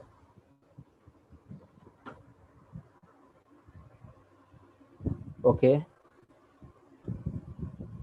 hello. Yes, sir. Yes. Yeah, so so ma'am, then we can wind up, and after this session, then I can give this entire code to you, and the PPT also I will share to you, so that everybody can practice.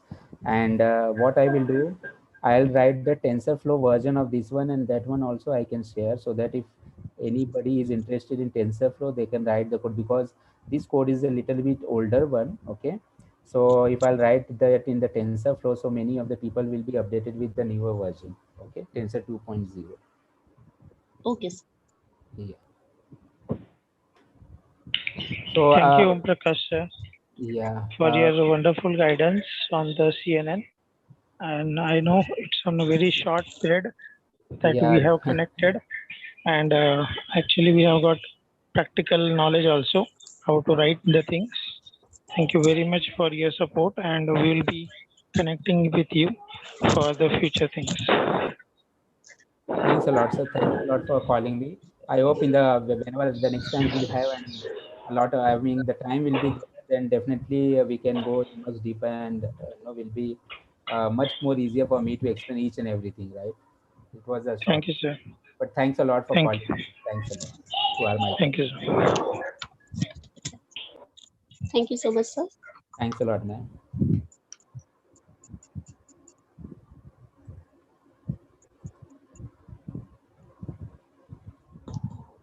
So now I will take a leave, ma'am. Okay. Yes, sir. Okay.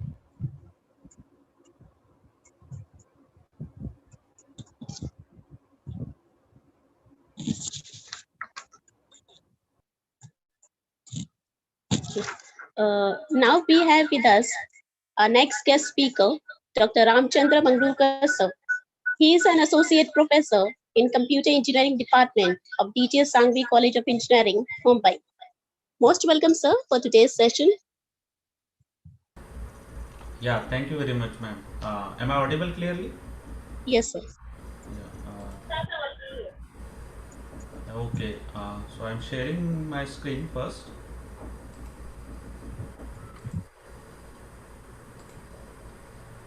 Uh, yeah. So slides are visible to you. Desktop is visible to you right now. Yes, sir. Okay. And now Yes, the sir. slides. Yes, Yes. sir. Okay. Yes. Yeah. So thank you very much for the college authority to the college authority for giving me the opportunity to speak something on role of AI bot in education. So, so shall we begin? Yes, sir. Okay. So when we talk about this AI, the role of AI in both education, actually what is this AI? AI is artificial intelligence and the bot is a short form for robot. Okay. So artificial intelligence capable robot is nothing but the AI bot in education. And now what we want to do? We want to introduce this AI bot in education. We are not the first to try this AI board in terms of education.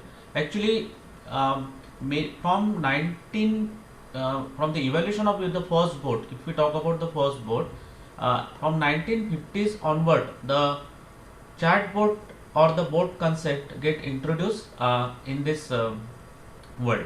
So, if you know the first researcher who has introduced this concept called AI, so he's nothing but the Alan Turing. So everybody knows that Alan Turing, the name of the Alan Turing, famous scientist, who from which we are learning a Turing machine. Okay, so Turing machine everybody knows it is used mostly in case of to find out the state of a machine, whether it is a halt state, whether it is running state, or etc.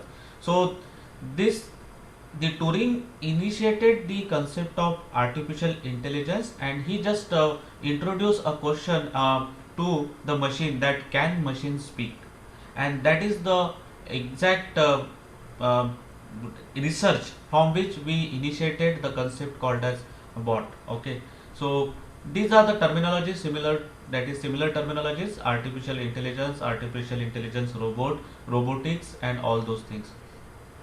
Coming to the next point, that is industry trends. Okay, so currently we are doing we know that we are in the era of industry 4.0, where the all the applications are data driven applications. So in the data driven age, the oil is considered as a data. So data is nothing but the oil for your this industry 4.0. Okay, so uh, each and every industry, so if you talk about all the applications of industry 4.0, mostly they are data driven. Most part which is involved in that is the data, and according to the data all the applications are being handled by that industry 4.0. So being a faculty, we also want that we should grow with the rise in the industry 4.0 applications. We want that we should initiate more and more activities. We should try to get up with this industry 4.0, try to patch up with the industry 4.0 industrial growth. Okay, so this is exactly the way by which faculty members can use the concept of industries and can introduce in terms of educations. Coming to the trends, industrial trends. So the first definition, if we talk about the AI, the definition which was put in 1985, that is a simple definition of AI, that is exciting a new efforts to make computers things. Okay, so we are just putting some efforts to put or to learn by the computers, and let the computers should start thinking about. Okay, so this was the first definition which was given by Hoglands in 1985. Immediately after that, the modification in the definition of AI, that is the exiting the new efforts. The computational intelligence is the study of the design of intelligence agent. So now the concept of intelligent agent has been introduced in the 1998, and afterwards the dramatic, or we can say the industrial, uh, the volume of board get introduced and get increased from 2000 onwards. So this is exactly describing the artificial intelligence, the education market. And if we see in the 2017, it was about $400 million. Okay, but if you see the growth, it is increasing with the CAGR of 45%. Okay, and now it is expected that in the 2024, this artificial intelligence will take over $6 billion in 2024.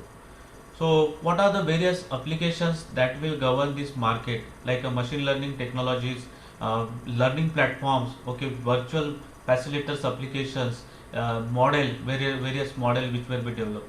So, overall, there will be a dramatic, or there will be a tremendous growth in this artificial intelligence market, educational market.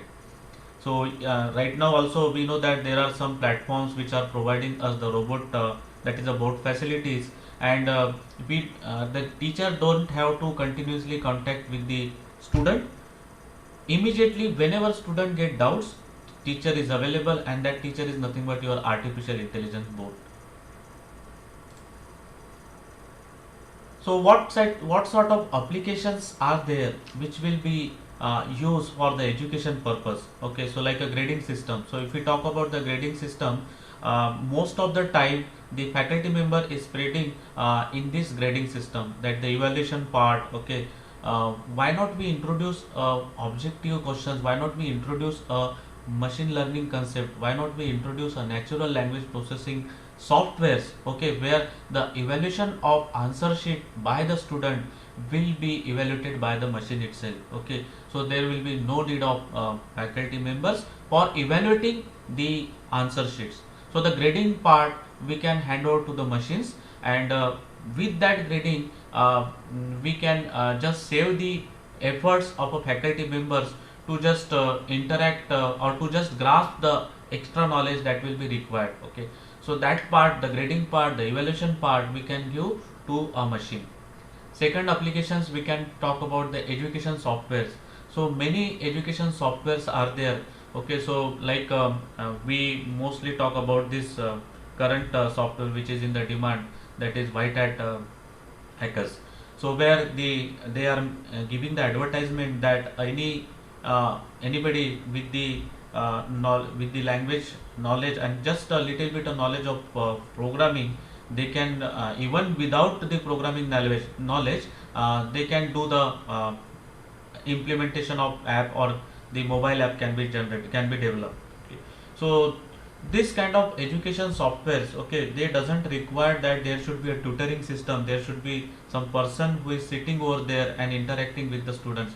Immediately if a doubt is there, a student can interact with the machine, and a machine can interact with the student, and they have their communication with each other at some satisfied level.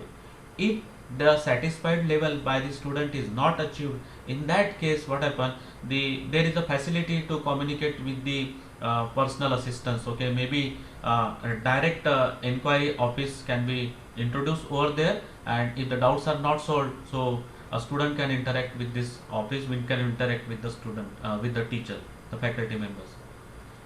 Yeah, going forward to the gaps in education, so it's a very good tool that we will get to know what are the various gaps that will be in my teaching. Okay, so I can get when I just talk about the topic, and when I just use some tools to grasp the learning ability of the student, so I will come to know according to the performance of a student. Okay, maybe quantitative analysis machine can do for me, and with that I can come to know that which which part of the my topic has not been understood by the student, or how many students are there in the class that are not grasping the concept which I have taught in this particular class. Okay, I have like, so that type of gaps we can get from the education with the help of this board kind of boards. Feedbacks, yes, of course, the feedbacks we will get. Support from AI tutors and the flipped classroom. So you know the flipped classroom concept where first before teaching in the classroom, you have to just throw that particular subject, throw that particular title to the student. Let the student learn by themselves. Okay, by exploring the lower layers of your Bloom's taxonomy. Okay, and in the classroom you are supposed to give, or you are supposed to give some task to the student to achieve the higher layers of Bloom's taxonomy. Okay, so with this the faculty don't have to invest his time to teach the lower layers. Okay, how these lower layers of Bloom's taxonomy will be achieved by the student. Instead of that, a faculty can think about the create, the design, okay, all these higher layers of Bloom taxonomy, how the student can achieve it. Okay, so more classroom time will get consumed by the for the higher levels instead of consuming for the lower layers. And student is also happy because when you interact with the student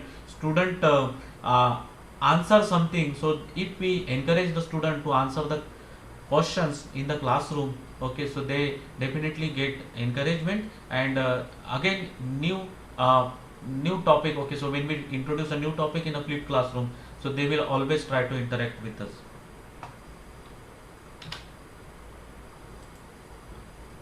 So focusing on this data driven age.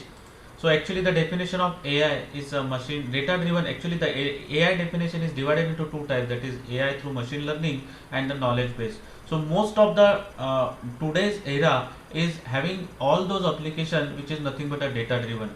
So we know that in a healthcare also, if we want to introduce something new, some new healthcare system, so we have to first of all find out how many data, okay, what is the volume of data available, okay, in the data set. And with those data set, if somebody has experimented something, we can use that experiment as a base and we move ahead. Okay, so we can find out some of the research gap and we can move ahead with that findings. So overall the experimentation depends on the data, and the data is going to drive this world. Okay, so that is the industrial 4.0 applications, all the industrial 4.0 application. Even we consider the healthcare, even we consider the travel, any application where the data is involved, there must be a data driven. We just apply the machine learning model.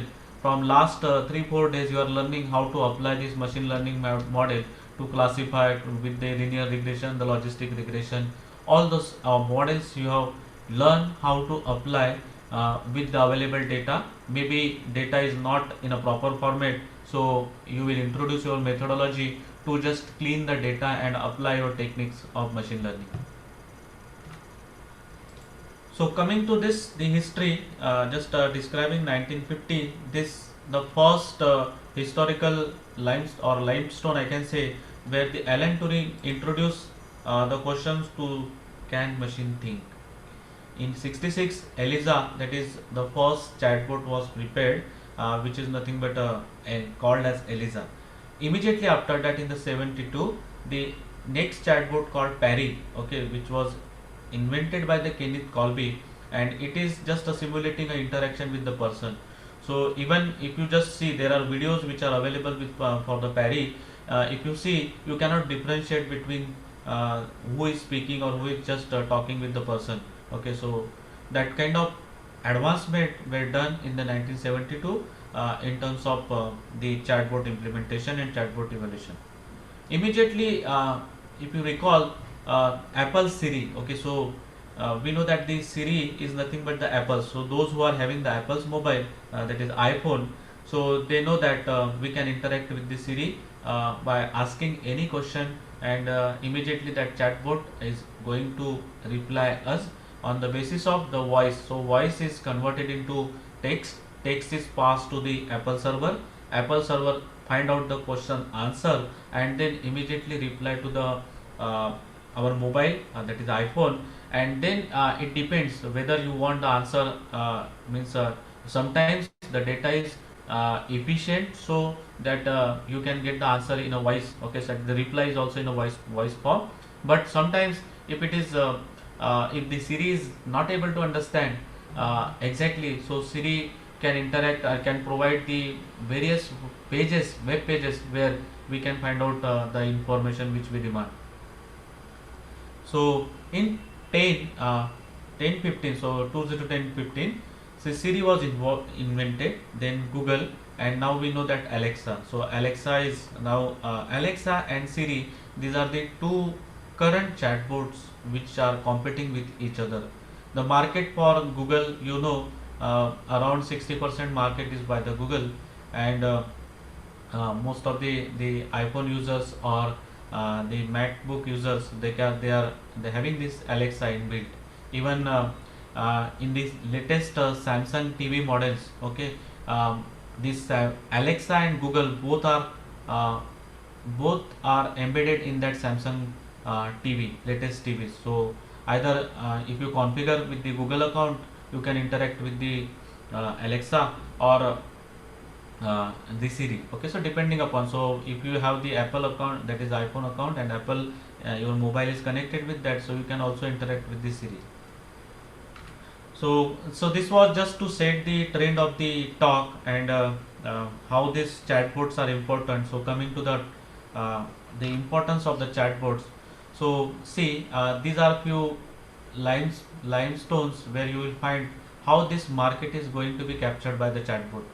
So like chatbot can put operational cost by up to 30%. Okay, so most of the industries are focusing on uh, this particular aspect of the AI, and they are introducing their chatbots. Okay, so instead of having the human interaction, so chatbots can be used to find out the superficial level of interaction with the industries. If you just check, 85% of the customer interaction will be handled without human agent by 2021. Okay, so maybe 80 85 or 75 80 we can incur because of this pandemic situation, but this was predicted in 2018. Okay, so this was predicted where the pandemic was not there. But if you know, most of the businesses are going online, okay, in this pandemic situation. So maybe the figure may rise up to 90% or may fall up to 80%. 50% of the businesses plan to spend more chatbots than on the mobile apps. 64% of internet users set 24-hour service to the best of feature of their chatbot. So these are few figures where the use of chatbot. So if you just note down the last line, top 5 countries: USA, India, Germany, UK, and Brazil. So these are the 5 topmost countries where the use of chatbot is increasing. And what is the prediction by 2021? That is 5 billion will be invested in the chatbot. So there is a huge attraction with the chatbot, and how these chatbots are going to be created, how these chatbots are going to be interacting with the customers. Okay, so for example, if we take the example of your Amazon services, web services. So there, the if we just take a model for the Amazon, where we book some order, okay, and we want to find out what is the condition for my order. Okay, that is a book order, whether it is dispatched or not. uh, in that case, there should not be some person who will continuously sit on their desk and find out what is your inquiry. Okay, what sort of inquiry you want and what is the result you want from that. But they have introduced their board system, and with the interaction from this board system, we just have to introduce some order number, and immediately they can track in their database, and they can just send the result to us. So that type of interactive boards has been used by the industry to just provide us the result. Okay, and to minimize the interaction between the user and the person who is sitting over the desk. So these are again the prediction. By 2022, 90% of your customer interaction will be governed by the automation. That is the use of chatbots, maybe the automation. Companies will save 2.5 billion customer service hours using the chatbot. By the end of 2020, it is expected 80% of entrepreneurs will use chatbots. Okay, all these figures, if you want to cross check, you can use this website smallbiggenius.net. You will get the prediction of chatbot. All these market survey, so you will get that survey where exactly the chatbots are being used and what is the current scenario, current market, and how it is going to grow in the future. We will all get those constraints. So coming to the practical aspect of this today's talk, yeah. So just little bit about the Alexa. Alexa is exactly the built on your natural language processing. So what is Alexa is doing? Amazon records your words. So when you speak with this Alexa, this recording of your words are being done.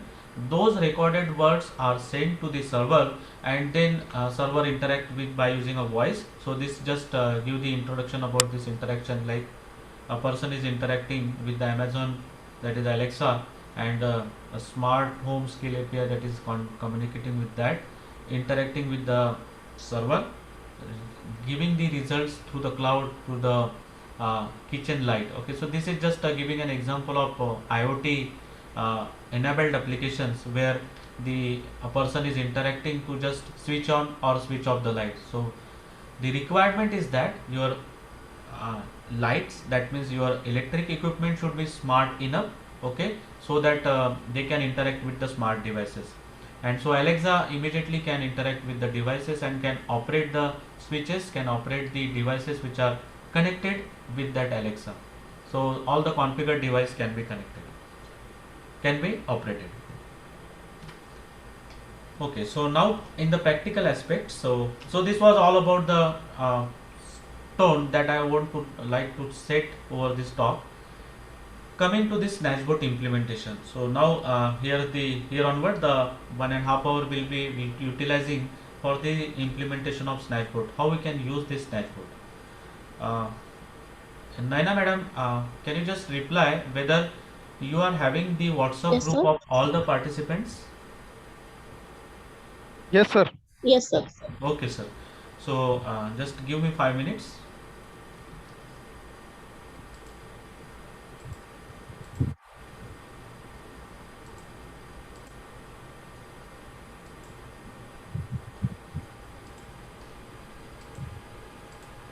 Yeah. So this screen is visible to you all. Yes, sir. Okay, thank you. So Yes. yeah. So what is exactly Snatchboard? So there are many platforms which can help us to create the bot-like structures. Okay, so immediately within one day we cannot implement the bot like Alexa. Okay, that we all know. But can we have small kind of applications that we can develop using Alexa, using the bot services? Okay, or the bot platform. So there are few softwares, few platforms, few websites which allow us to build a small bot, okay, which will interact with the customers or which will interact with the students. So I am taking here the example of one of the test model that I have created using this snatchboard. Okay, so first we will go how to create this snatchboard. A little bit I will just give the demonstration of that, and then immediately I will pass one link that has to be shared with the WhatsApp group, so that you all can try and you will get the feel of how the chatbot can be developed and how the chatbot can be used. So here, okay, so what is this dashboard? So before that, let me share the link with you. Yeah, okay, so chat is also available here, na? So no problem there. Yeah.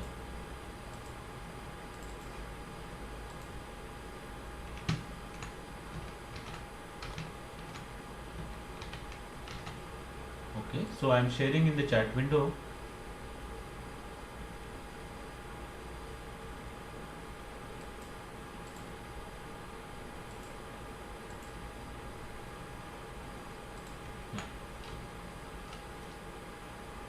Okay, so now just I have shared a link with you in your chat.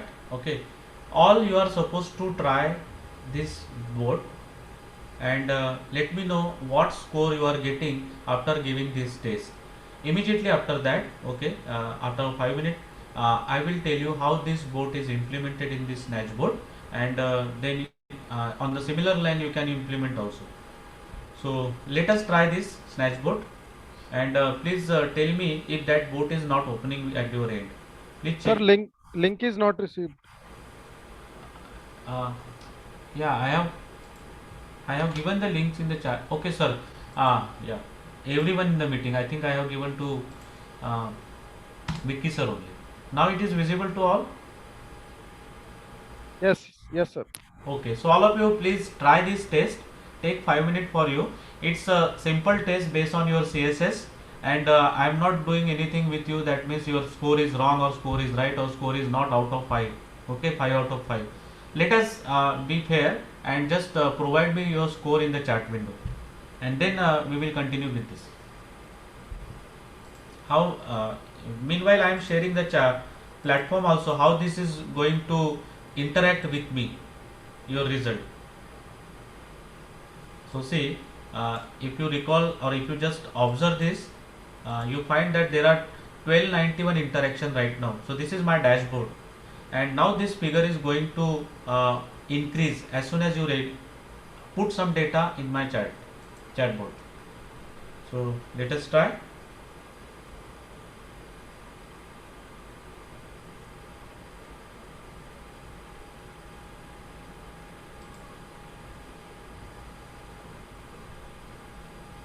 It's 1291, 597, and immediately after, if you just do your test or complete your test, uh, send one message in the chat window. Okay, so that we can come to know whether this bot is working or not.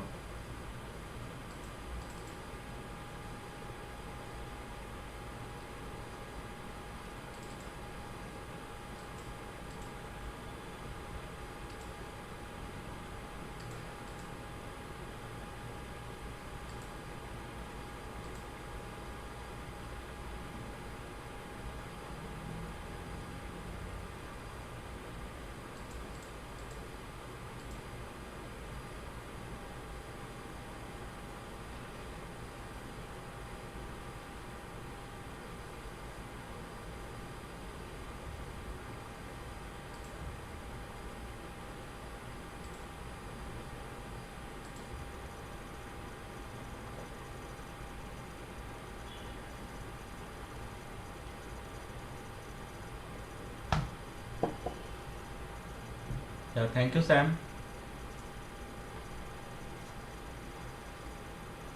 And what message you got? Just can you type, or can you just uh, in short you describe?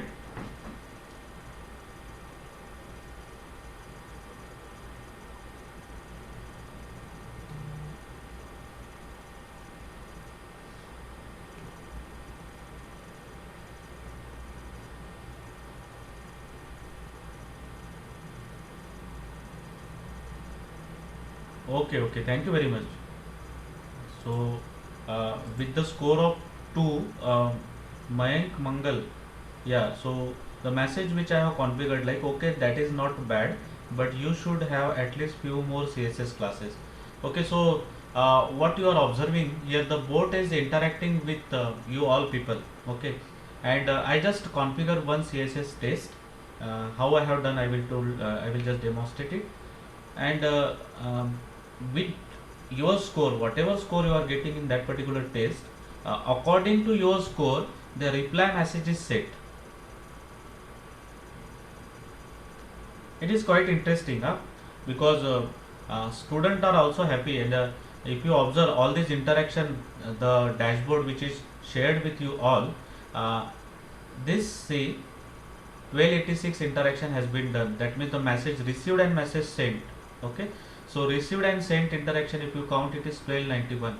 Okay, so this means that the bot has used, and if you just observe, see, on May 18 I have just created on May 17, or approximately, I think, yes, May 18, and immediately after that I have just given that link to my students, and all students tried that bot, and so therefore the interaction graph you are seeing, see, this is around approximately 5 means interaction graph is, yes, addition of this received and sent, so it is around 800 on Medkey. Yeah, so please post your score.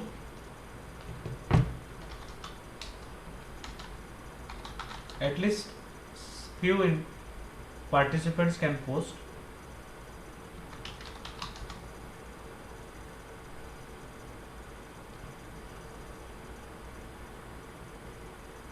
Yeah, thank you, Lisha.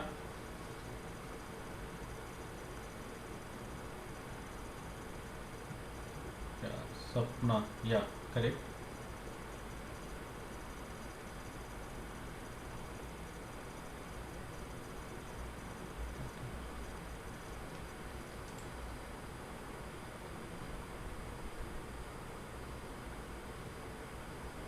Okay, good. 5 out of 5.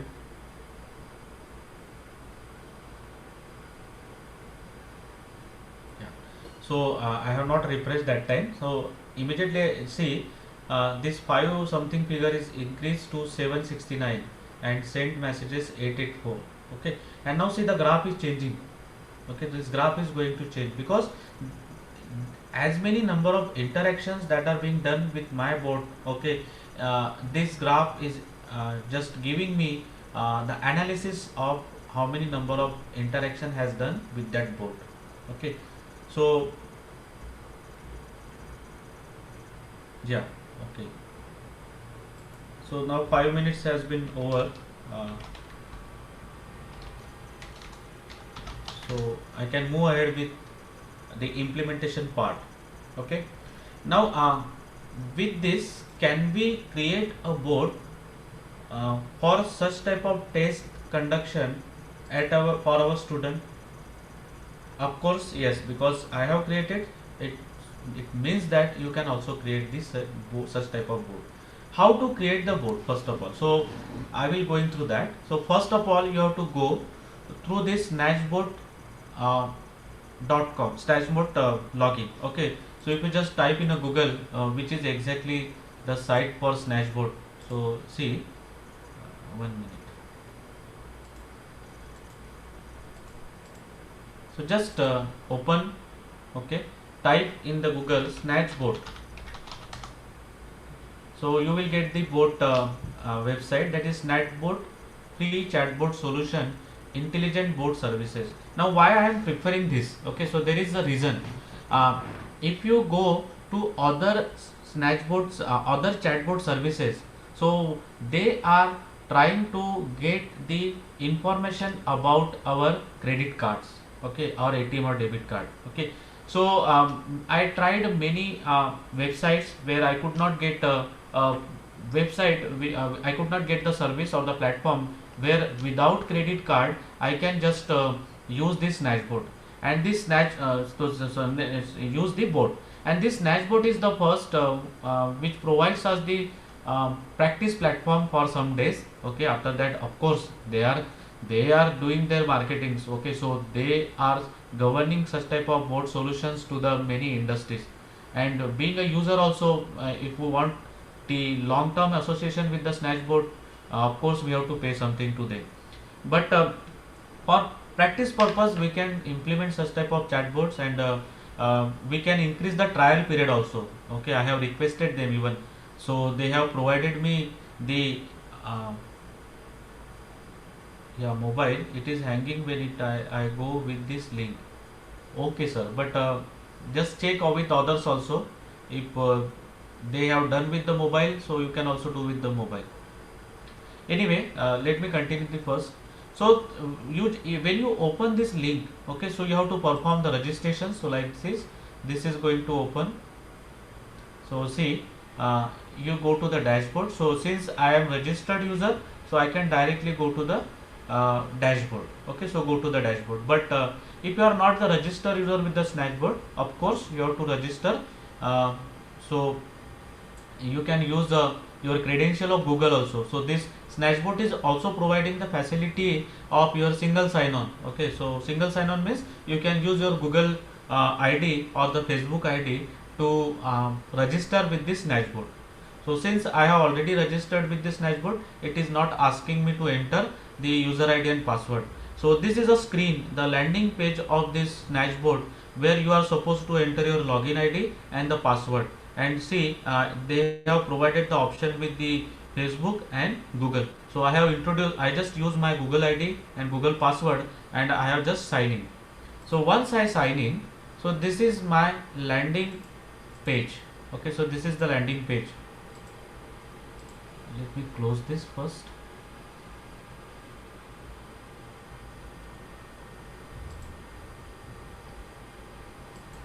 One minute. Actually, yeah. So snatchboard. So now this I have opened this. Now this is once you log into this system, so you will get this type of icons like dashboard, my boards, okay, plugins, then automation flows, etc, etc. Okay, so don't worry about all those flows. We don't have to go into the deep of that all those flows. So this is my dashboard. Now you got exactly what is the role of dashboard. So see here, if I again refresh it, so this number is going to change.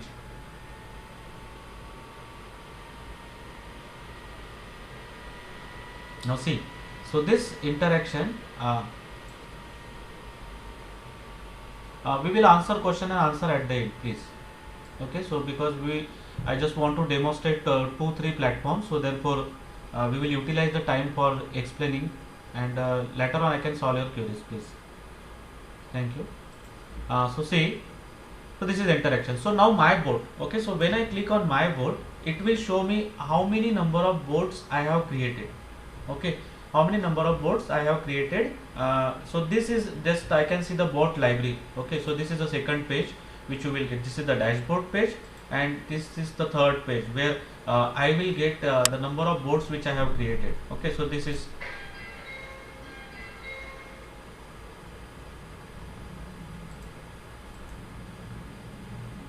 just sorry.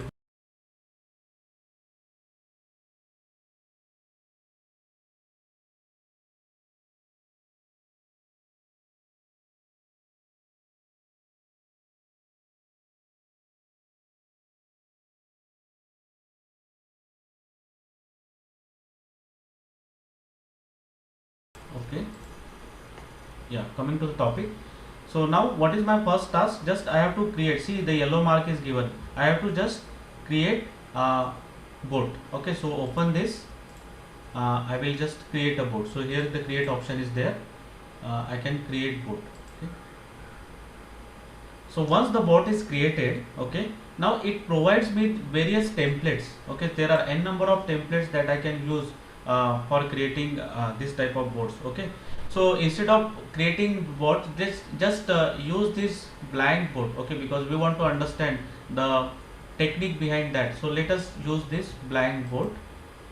Give the name of board. Let's say I am creating a board for this FDP. Let's say ARMIET bot.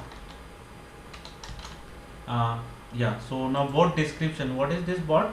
So let us assume that it is just a FDP interaction board. FDP interaction board. Okay, and now here I can upload this bot icon. Okay, so if you know the bot icon, it is nothing but just a pop-up image that will prompt me and find out what I can do. So let us select any bot image. Yeah, I will choose, yeah, in pictures. Okay, so let us select this DJ icon. Yeah, so I am selecting this DJ icon. Okay, opening it. So now this, so the image of this bot will be given as the DJC icon. So this is a logo for our college. So I am just creating using that bot. So now my first step to just name this board. Okay, what is the description and which language we are using. So it's an English language, so we use English US. So create this board. So once the bot is created, it will take time. Yeah. So now you will get a message, you have created a new bot, start working by adding interactions click new interaction and choose type to add one. Okay, so now since successfully we have created the board, that means now we want to add the interactions in the board. Okay, now how to add this? So see this ARMIET'S board which I have created.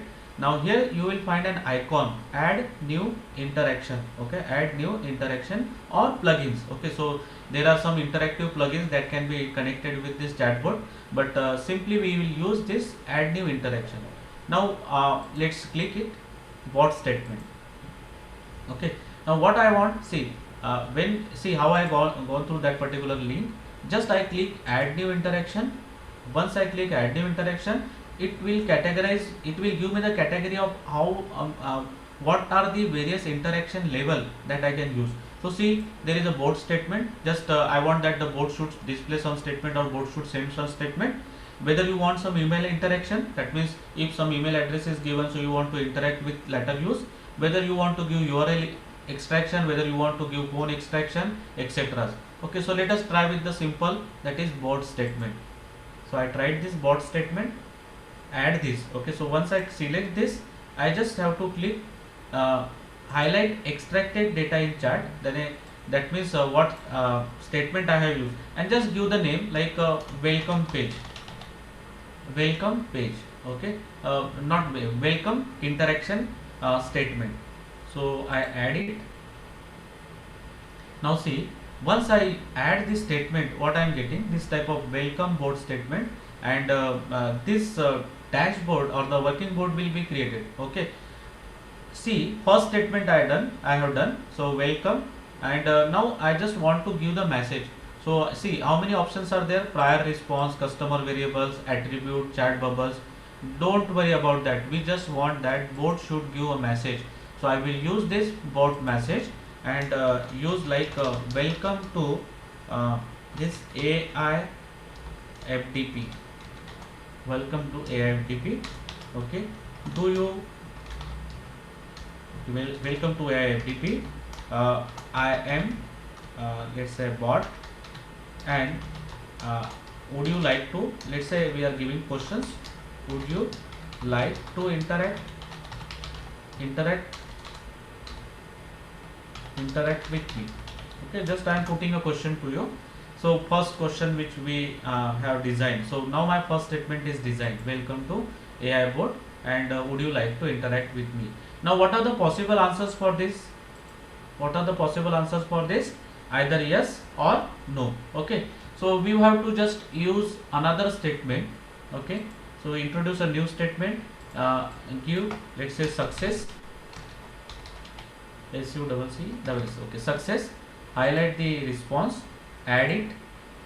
So now the second statement is added. Okay, we have not given the linking between welcome and access, but still we will configure success. So what is success? Yeah, so success means you are supposed to be click on yes whether you want to interact. So I am saying yes or no. So let's say yes. So welcome, thank, or we can just display thanks dear.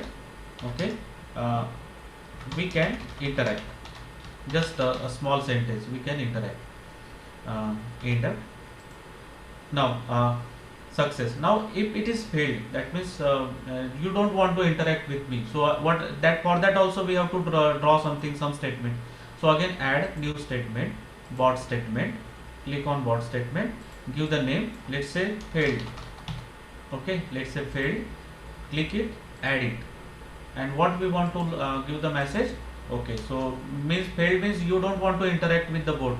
So I can display message, thanks dear.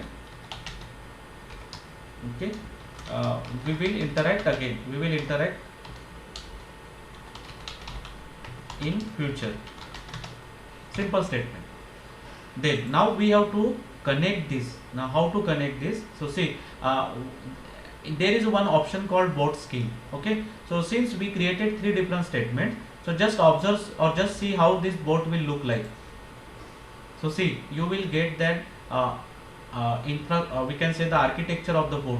Okay, just we created 3 statements: welcome, success, failed, and there is no interlinking because we have not provided any interlinking to this bot. Now how we can provide interlinking? Just again go to this Okay, welcome, click on welcome. Now what you want, once you click on welcome, okay, and the question which we are putting, welcome to FDP, I am bot and would you like to interact with me? Two options may be there, that is yes, okay, or no. So it is yes agar hai to success and no agar hai to fail. Now so for that we have to introduce a connection part. So let us introduce a connection part. So what reply is supposed to be used by the user? Either yes, okay. So once you put the reply, okay, just click add connection. Okay, once you put the reply, click add connection. I just use the add connection. Okay, now what they have just given me the conditional box. Okay, so what is the condition? Okay, what I want to introduce the condition. If response to this interaction, select from the drop down menu.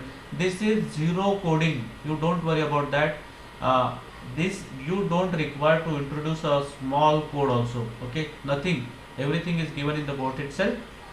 Just have to select, drag and drop properly. So what is this response to this interaction? What is the condition? Contains whole word. अगर मैं S पे click करता हूँ, that means, and what is the keyword? Keyword is yes. If this match, what we want to do? I just want to go with the success. Okay, so add the use this plus symbol to add the resultant. So see, you will get this addition of yes, and then use this, then go to success. Okay, so we added one thing. What we have done, we just use the reply as s. Okay, then if this is the case, okay, if response to this interaction contains whole word yes, then go to success. Okay, so this we have selected using a drop down menu, and there may be another reply. Okay, there may be another reply called no.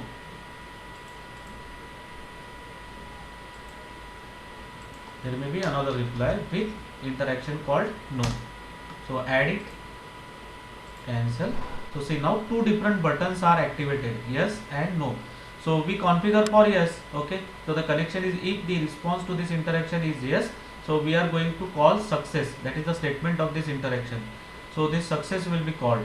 Okay, and let's just add another condition, that is if this add connection, if this response to this interaction condition contains whole word, answer is no, then what we want to do? We want to connect with failed, the interaction that is failed. Okay, so we have just did the connection for this. Save this. Now see, if you just observe the board connection, you will get see this yellow, this yellow part and green part. So this means these statements are connected. Welcome is connected with the success, and this failed is connected with this. After that, what we want, just click on success. So if you are success, so what we can do? So we can introduce a new condition box. Okay, or we can introduce some statements, or just we can end up this bot interaction. So let's connect with this. Click on success, click on connect, connections. Okay, so if this replies, okay, success, if we click on success, add connection or do nothing. Okay, welcome or do nothing, or we can add some statements. So let's say do nothing, or just introduce one more statement, that is end of interaction. Let's say I am trying one more statement. Highlight the text, give the name, that is goodbye. Goodbye. Add this connection. So once it is success, okay, so after when you click on success, connections, finally if you are not clicking anything, just select, yeah, goodbye.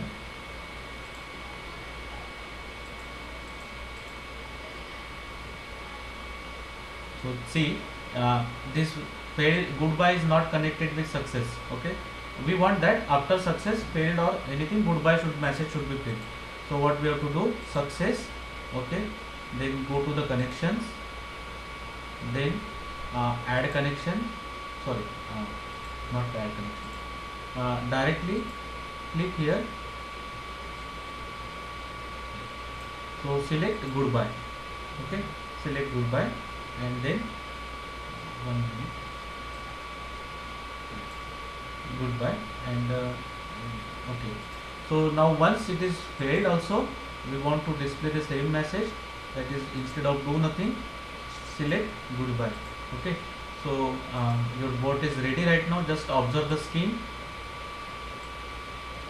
Okay, so now see, welcome, then success. Okay, and success is connected with this goodbye. Failed also, failed is connected with this goodbye. Okay, so now my bot is ready to interact with me. And now next is, I just want to test the bot. So to test the bot, click here. See, once I click on test, okay, immediately see here, in the down screen you will not find any icon, but once I click on test, you will get a small bubble which will be interacting with my with me. So what is your task? You have to just click here. Okay, so now what is the message you got? Welcome to AI FDP. I am bot and I would like to interact with me. Okay, when I click on S, so thanks there, we can interact. So we can move ahead for that. Okay, and if it is not, if we select the no, so that means to run this bot again. If I select no, what message I am getting? Thanks dear, we will interact in future. That means the failed message. Okay, so immediately after that, I am getting this particular message.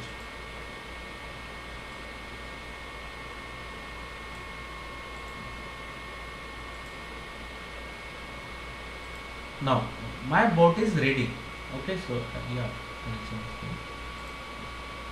so my bot is ready right now. Now what is my task? Okay, I just want to share with you, all of you. Okay, so how I can share it? So there is one option. See, if you go through this dashboard, you will find there is a channel. Okay, so just check, there is a channel. So I click on channel. Now there are many platforms which are connected with this dashboard. So we can choose any of the dashboard. Now see, these are the various channels. Okay, which are the channels? Like web chat, Facebook, WhatsApp, Telegram, Viber, Line, Skype, Slack, etc. That means what? You can share this particular chatbot with any kind of application. Okay, so any kind of app we can use. But if I want to share with WhatsApp, so here it is Pro. Okay, that means I should be upgraded to the next version, not the free version. So how can I share it? I am just using a web chat. Open this or share with this web chat.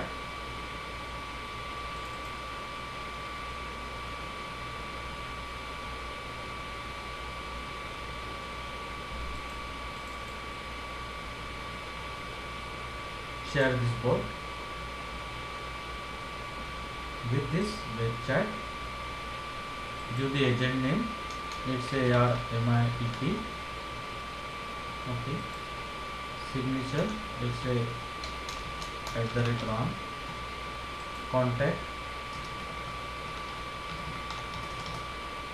Save.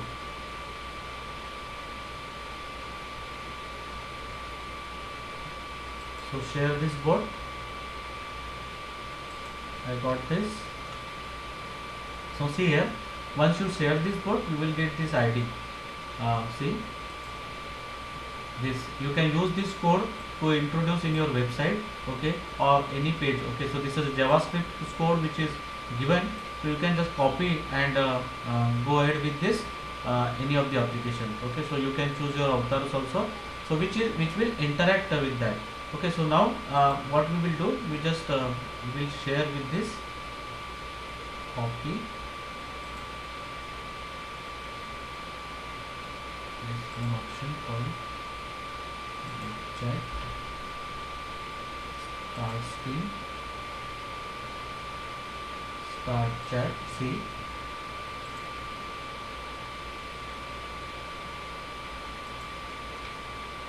yeah. So see, this you can see start chat. Okay, so now this is published board, and published board, if we click on start chat, it is going to interact with me. I think it's getting in touch with you. Okay, so let's set this in this. Yeah. So this way you can interact with this board. Okay, so WhatsApp is not activating for me because I'm not the pro user, I'm just the free user for this.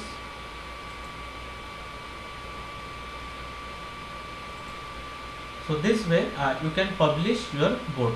Okay, now I am showing you how this the test board has been created. Now I am opening this. This was just the initial interaction for the board which we have created right now. Now I am showing you how this is created. Now see, this is a test board which you have used. Okay, all of you have applied for tried for the test, CSS test. Now what is my first statement? Hello there, my name is Dr. Ram. The board for CSS test. This test is going to check your CSS skill. Let's go. Okay, when you ready to start. Okay, and what I am saying, I am defining one variable because I want to store your score value. Okay, so if I want to store the score value, I have just created this customer variable result equals to 0. Okay, customer variable results equals to 0. This variable just I have created because I want to store the result of this particular interaction equals to 0. Okay, so this one variable. Next, so once I click on this welcome statement, what is my intention? I want the first question. Okay, so obviously I will check for the connection. What is there? Let's go. Okay, so replies let's go. If the replies let's go, what I am trying to do, see, if the replies let's go, if response to this interaction contain the whole word कौन सा let's go, then go to first question.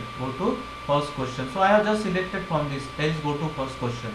Okay, so I selected this from this interaction. If you want to check it, so first interaction, what is the first question? I put the first question as see, this is what statement. First question, cryptography is now where are the answers?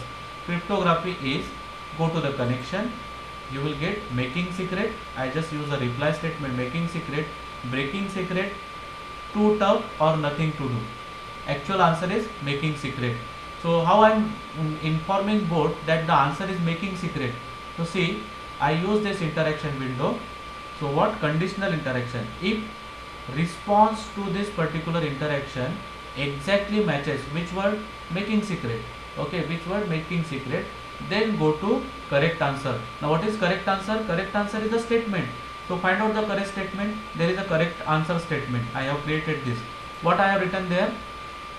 Next question. Okay, you have to click on next question, and what message I have given in the correct answer? Congratulations, that is the right answer. Click on the next question. Now once it is right, what is your task? You have to just increase this custom variable result 1 जो हमने 0 किया था, custom variable result 1, add just one value. Okay, this is the function. You can get this functionality also. Add just one value. Okay, so increment.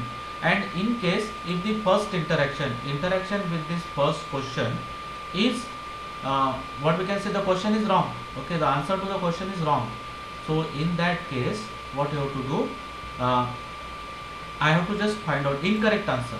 So incorrect answer, what is the message I am giving to the intermediate answer? Custom, see, message is this: too bad, this isn't the right answer. Click on the next question to continue.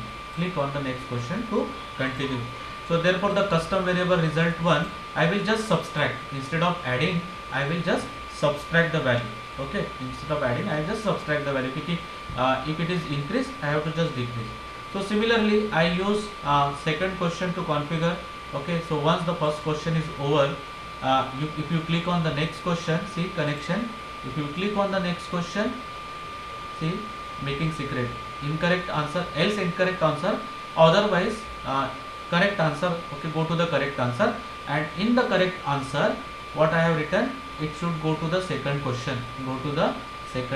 So this you can select here which question you have to go to the second question. So similarly, when you click on second question, you will get the question that what is the message in the second question? Let me check. 29 is a prime number. Again, true or false. Okay, so I have defined the connection. true or false. So once you click on true, response to this interaction exactly matches to true, then go to the correct answer 2. Okay, and if the response is wrong, go to the incorrect answer 2. So go to the correct answer true. So when you just see incorrect answer 2, there is a correct answer 2. So I have, so what is the correct answer to? If the answer is correct, what you have to do in the bot message, you display congratulations, that is the right answer. Click on the next question and define the custom variable result to. Just add whatever the value, that is 0, 0 plus 1 is 1. Your score is 1 plus 1, that is 2. Okay. So in this way you have to connect all these connections. Okay, connect these connections, and finally one by one you can increase the, if it is a correct, you have to increase the value, if it is wrong, you have to decrease the value, that is a subtraction. Okay, so you just have to configure the statements which are given over here, and to complete the task. Now after fifth question, okay, so if you just click on the fifth question, so correct answer. So if the fifth question, so when I check what is written over the fifth question, congratulations, that is the right answer. Click on the next question, customer variable result 5, that is addition. Okay, okay, if it is correct, we have to just add the add 1. Okay, so that my score get increased. And if it is incorrect, so correct incorrect answer 5, incorrect answer 5 you will get decrease, that is subtract the value from the score.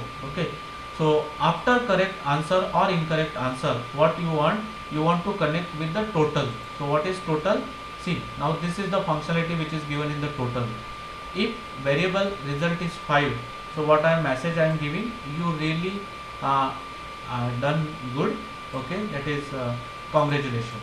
And if the result for the fourth, the variable is 4, what I am doing, congratulations, you miss only one question. If the result is 3, not bad, you only miss 2 questions. Next time try, make use of the pen and paper and try to do that.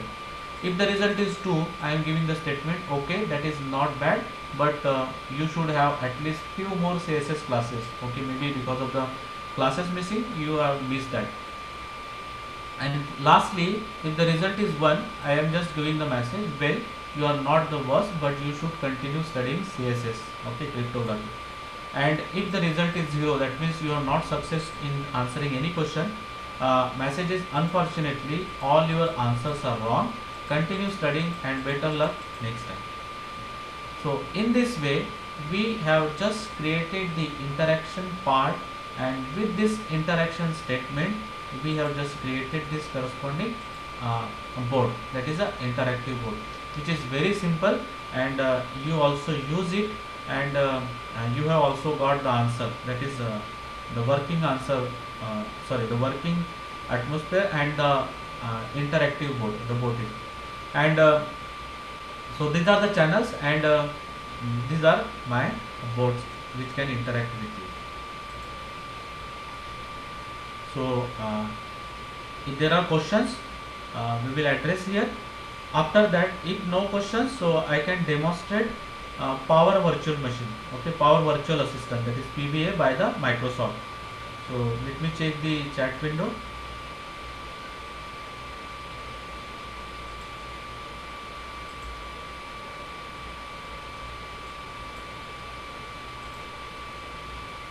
Okay. Hello, sir. Yeah, please.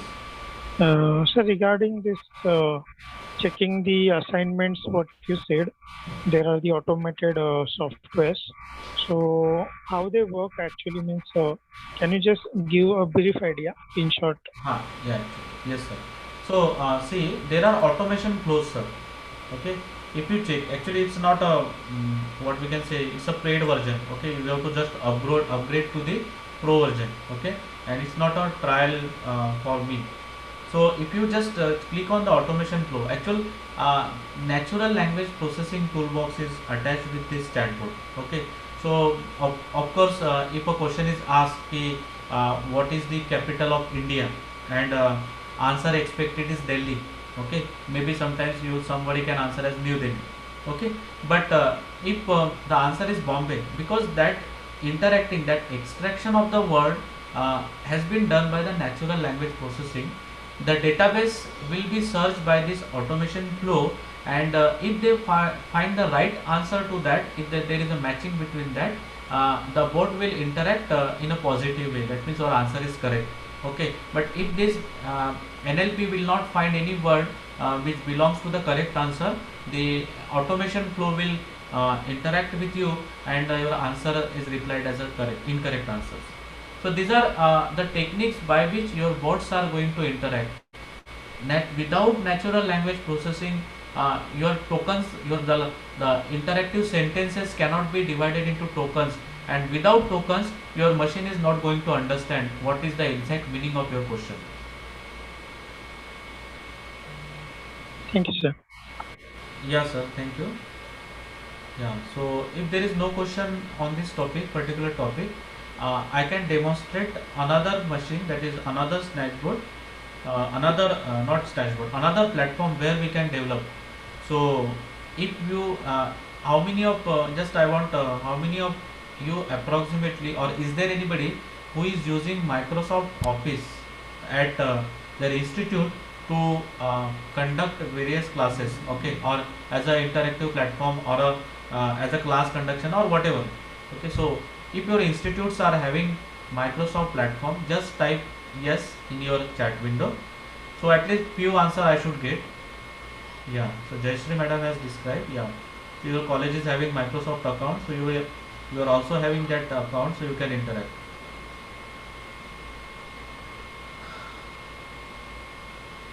Yeah.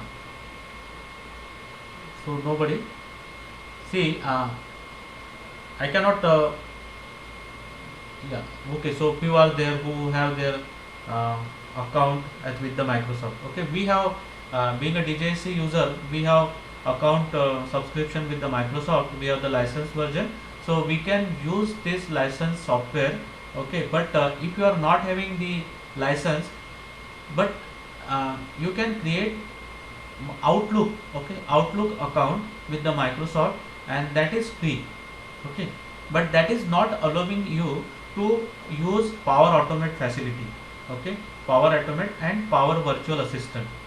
Okay, this is the restriction, because we have to upgrade, and approximately 400 to 500 rupees per month they are taking, and I think yearly 6,000 they are taking for the account, okay, student account or faculty account. So I'm not promoting the use of Microsoft, because we don't want to believe on that, and that is the reason I first demonstrate the free software, that is free Snatchboard, and now I'm trying to demonstrate the use of this another Snatchboard called Power Virtual Assistant. So coming to these slides again, so this we have done. So how you will go to this Power Virtual Assistant? So you have to first of all log into their account, Microsoft Office account. If you have the account already with them, otherwise you have to create account with the Outlook. Okay, so once you created the Outlook account, so click on sign in. Once you done the sign in, go to the Power Virtual Agent. Now I will directly demonstrate instead of taking time. So this is Power Virtual Assistant dashboard.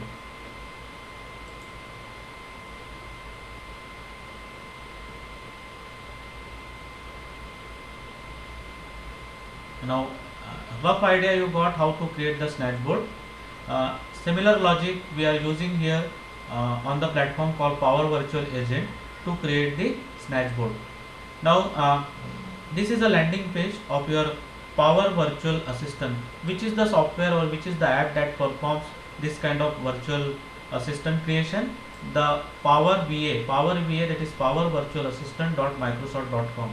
So if you open this, and once you have your even if you don't have the account, but if you have the email address which is associated with your institute, then also you can use it. Okay, so for example, ARMIET is providing faculty the login ID and the password, like let's say the example of Naina madam. So naina.meshram@armiet.com, if that account is available with her, so she can also use this Power Virtual Assistant. Okay, the thing is that you just have to create the account with Microsoft using Outlook, and use that ID. So naina.meshram@outlook.com, that will be the email address which is created for her, and she just have to give the IP, give the address, that is naina.meshram@armite.com. So they are going to send you the link, confirm the registration, then you can use the Power Virtual Assistant. Okay, it doesn't require the long-term association with the Microsoft also.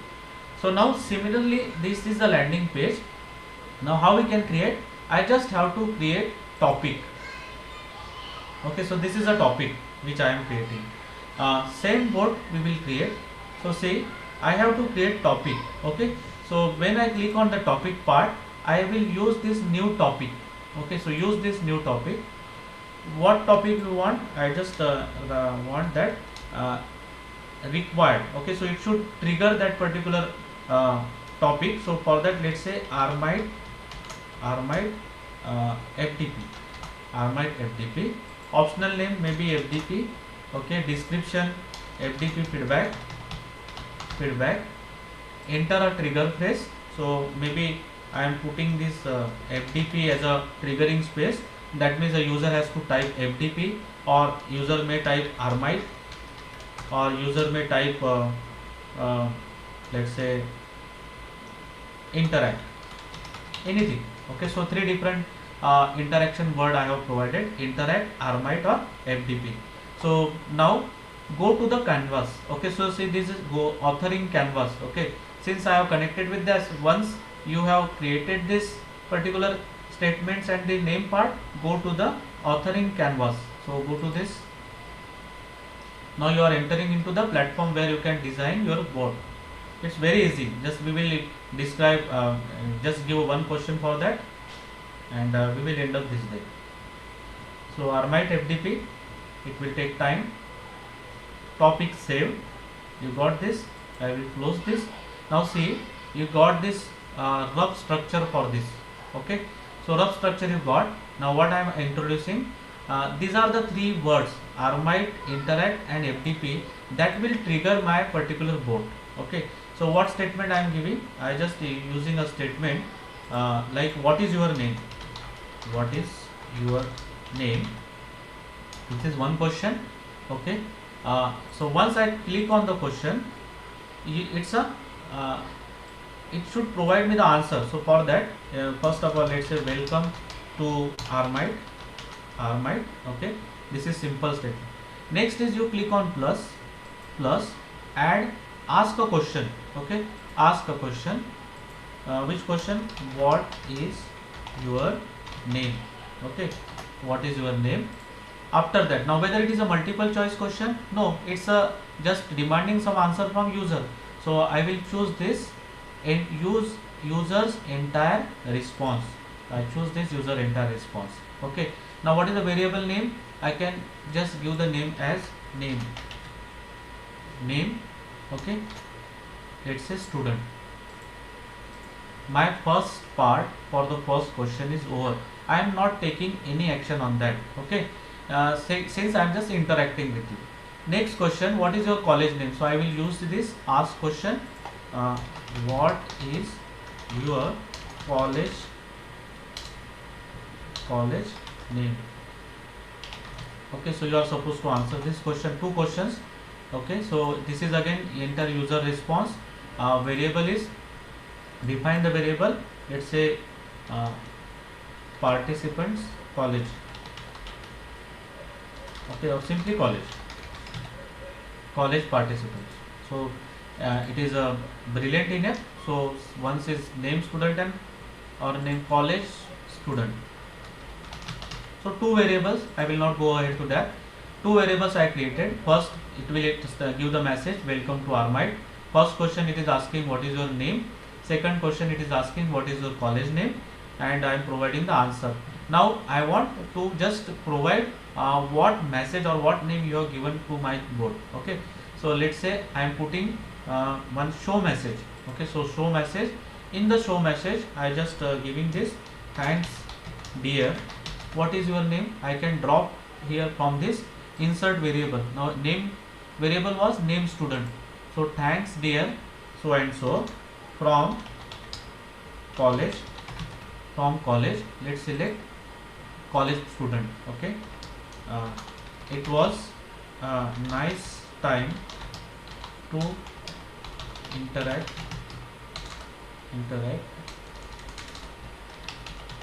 with you. Okay, so done. And finally, at the end, I am giving end of conversation. Okay, I am selecting the question. See how I selected. I just click on plus, end of conversation, and end with survey. End of conversation, end with survey. Now how my board looks like, just check. There is a tool. See, I'm clicking this topic checker. Check the topic. User response is empty.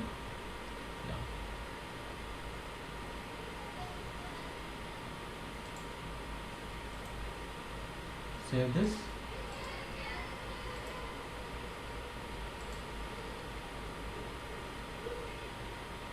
So see, there is an error. What is your name? Enter response. Okay, college name, enter response. So yeah, so this way, yeah, topic save. Okay, so this way you can create your board. Now I am passing another board as same kind of board I have created, this horoscope board, and so similar way we have channels. Okay, so once I created this board, I just have to publish. Okay, in publish, when I use the publish button, like in the snatch board there was channel, so here it is publish. Okay, so once I click on publish, it asks me where to publish. Okay, so publish the latest contents. So let us publish that board.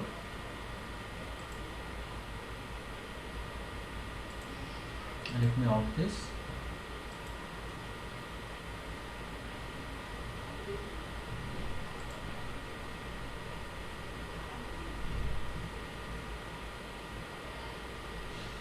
Yes, publish, share your board. Okay, so see, after you publish, try out your board on the demo website. Okay, so they are providing, Microsoft also providing us the website by which we can interact. So demo website, I am just clicking on the demo website, and this is the board. Okay, and if I share with you the chat window, just check it.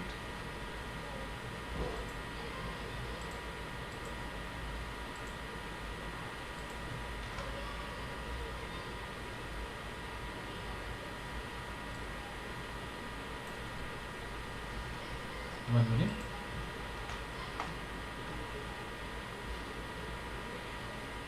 So I am pasting in a chat window. Just try to answer the questions. Sorry, I think it is one-to-one. Everyone in meeting. Okay. One confirmation. You got the link? Yes, sir. Okay.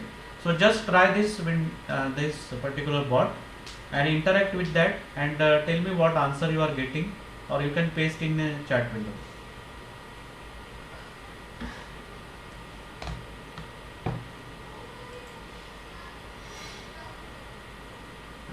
It will ask your name, then it will ask the digits sum of your date of birth. So for example, my birth date is 11 Jan.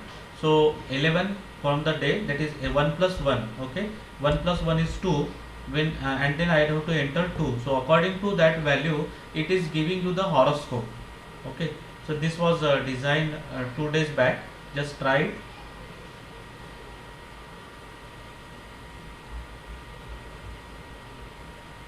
At least few participants can try.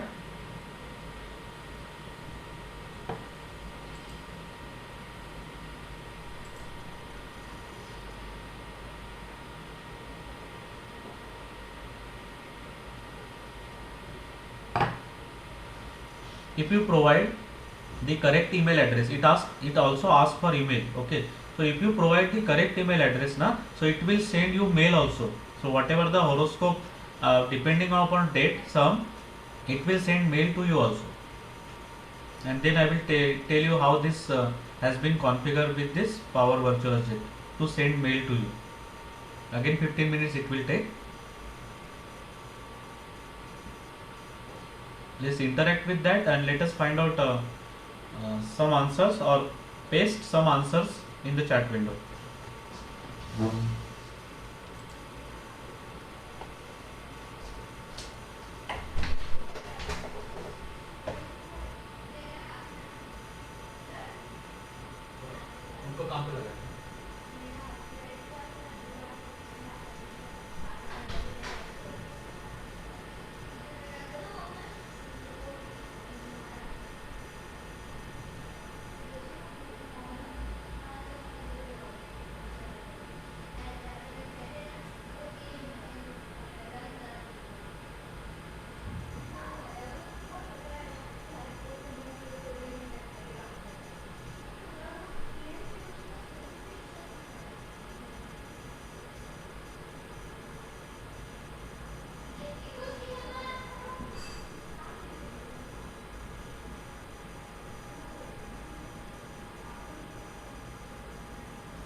Okay, Swati has got the answer. Okay, you got mail, madam? Just reply in chat or you can talk.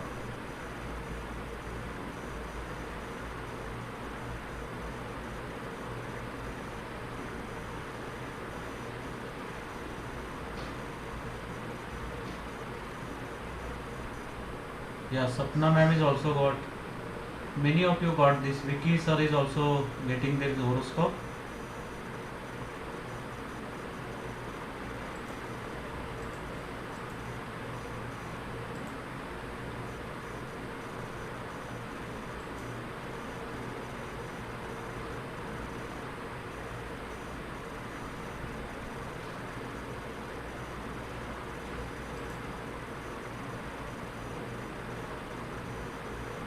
Okay, so few of them are getting Jayashree Anapurkaya. So many of you have received.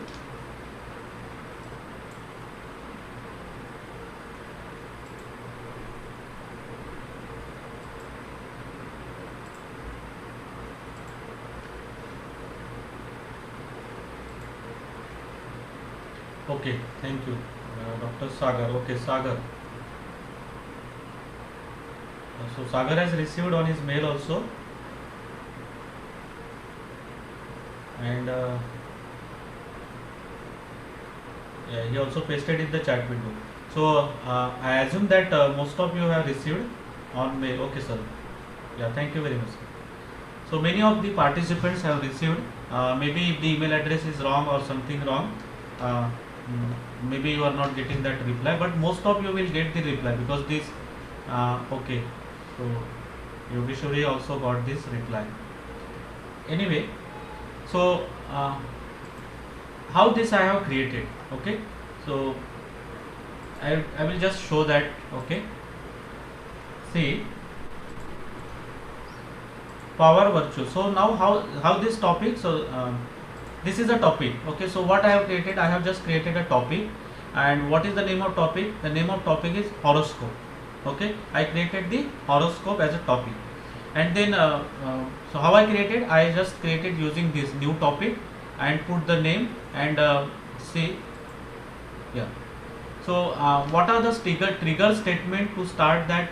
Okay, if you observe this website, there is a horoscope statement and go ahead statement. With these two words, that means when you click on horoscope or go ahead, you are getting your horoscope. Okay, so I just use these statements. Okay, so let's go, all these statements I have used, and go to the canvas. Okay, so author in canvas, go to this particular canvas. Now what are the various phrases?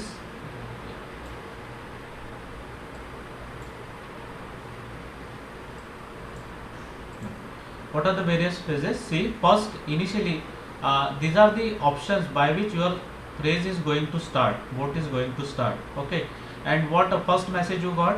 Hello, hey, I am AI bot, I can provide your horoscope. This was the first statement you get it. Second statement, would you like to go ahead? Okay, I just asked yes or no. So options are yes or no. Now since it is a conditional block, okay, conditional block, I use multiple choice option, and in the multiple choice option I use this yes oblique no. Okay, multiple means maybe option 1, option 2, option 3, option 4, but I am just selecting yes or no. Now what is there? It has created a path for me, that is if response to this is equal to yes. Okay, that means if I select yes, response is no. If it is no, that means I don't want to interact. So what is the, I just go to the end of conversation, end of conversation. And how I just added the statement, I just click here plus, and using the plus I demonstrated earlier that we can add some statement. Second question I asked, please provide your name. Okay, so you have provided your name, variable I use name dot student. Second, then question I put, please provide some of the digits of your date of birth.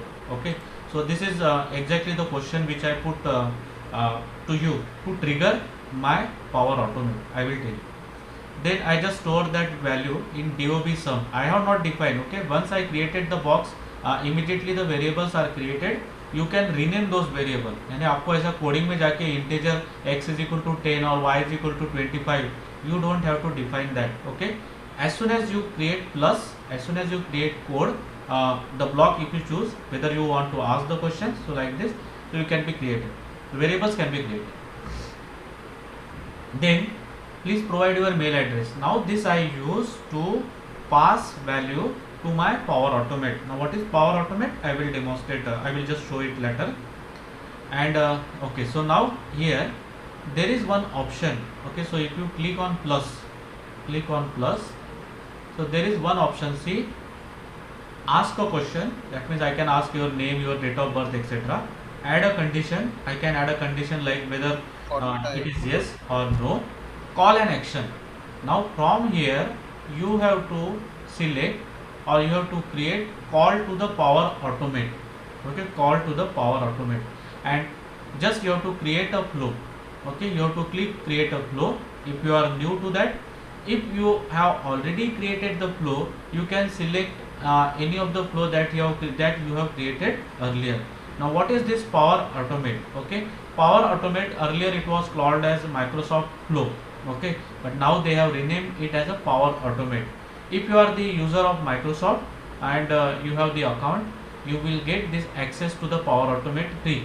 Okay, so you have to select the Power Automate. I have selected this particular flow. Okay, now what is there in the flow? I will demonstrate. See, power, this I have selected. Now click to open this flow.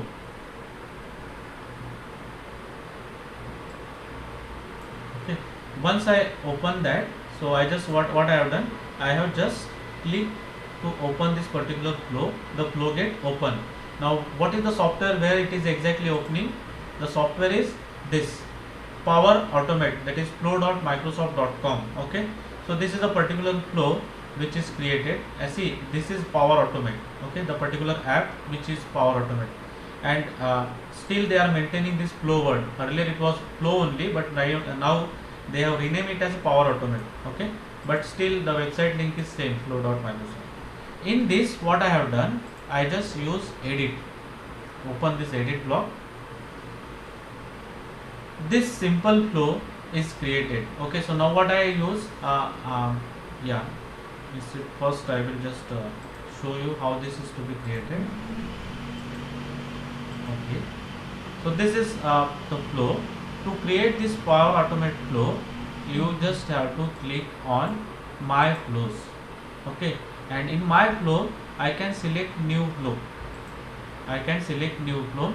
Now there are many templates which are available. Okay, so I can select build from crash. Okay, that is instant flow or automated, whether you want automated or whether it should be instant cloud flow. Let us select automated. In the automated, you have to give some name. Let's say my flow, my plus flow. When it should be run, okay, so you have to select the trigger action. Trigger action किस type से? So like for example, if you design some form, okay, so when some entries are put in the form, okay, this particular flow must get activated. So when a new response is submitted, it will do some reply to that. So I can select this, create, then pick a form. So whatever the earlier designed forms are there, I can choose this. Okay, like admission, verification, all these are the forms, the flows which I have created. Okay, so in this way you just have to drop down and select it. Okay, so coming to this earlier flow, so this is the agent flow. This is agent. Go to the flow definition. So in this way I use this new button to create the flow. Click on edit. So when Power Virtual Agent is added, okay, what data I want? I want date of birth, I want email address, I want the name of particular student. So I just pass it as a variable, date of birth, okay, enter date of birth, email ID, name and name. Then what I did, I just use get a row. Now what I did, I put this data, okay, which data? See, I am opening this. Again 20 minutes I will take.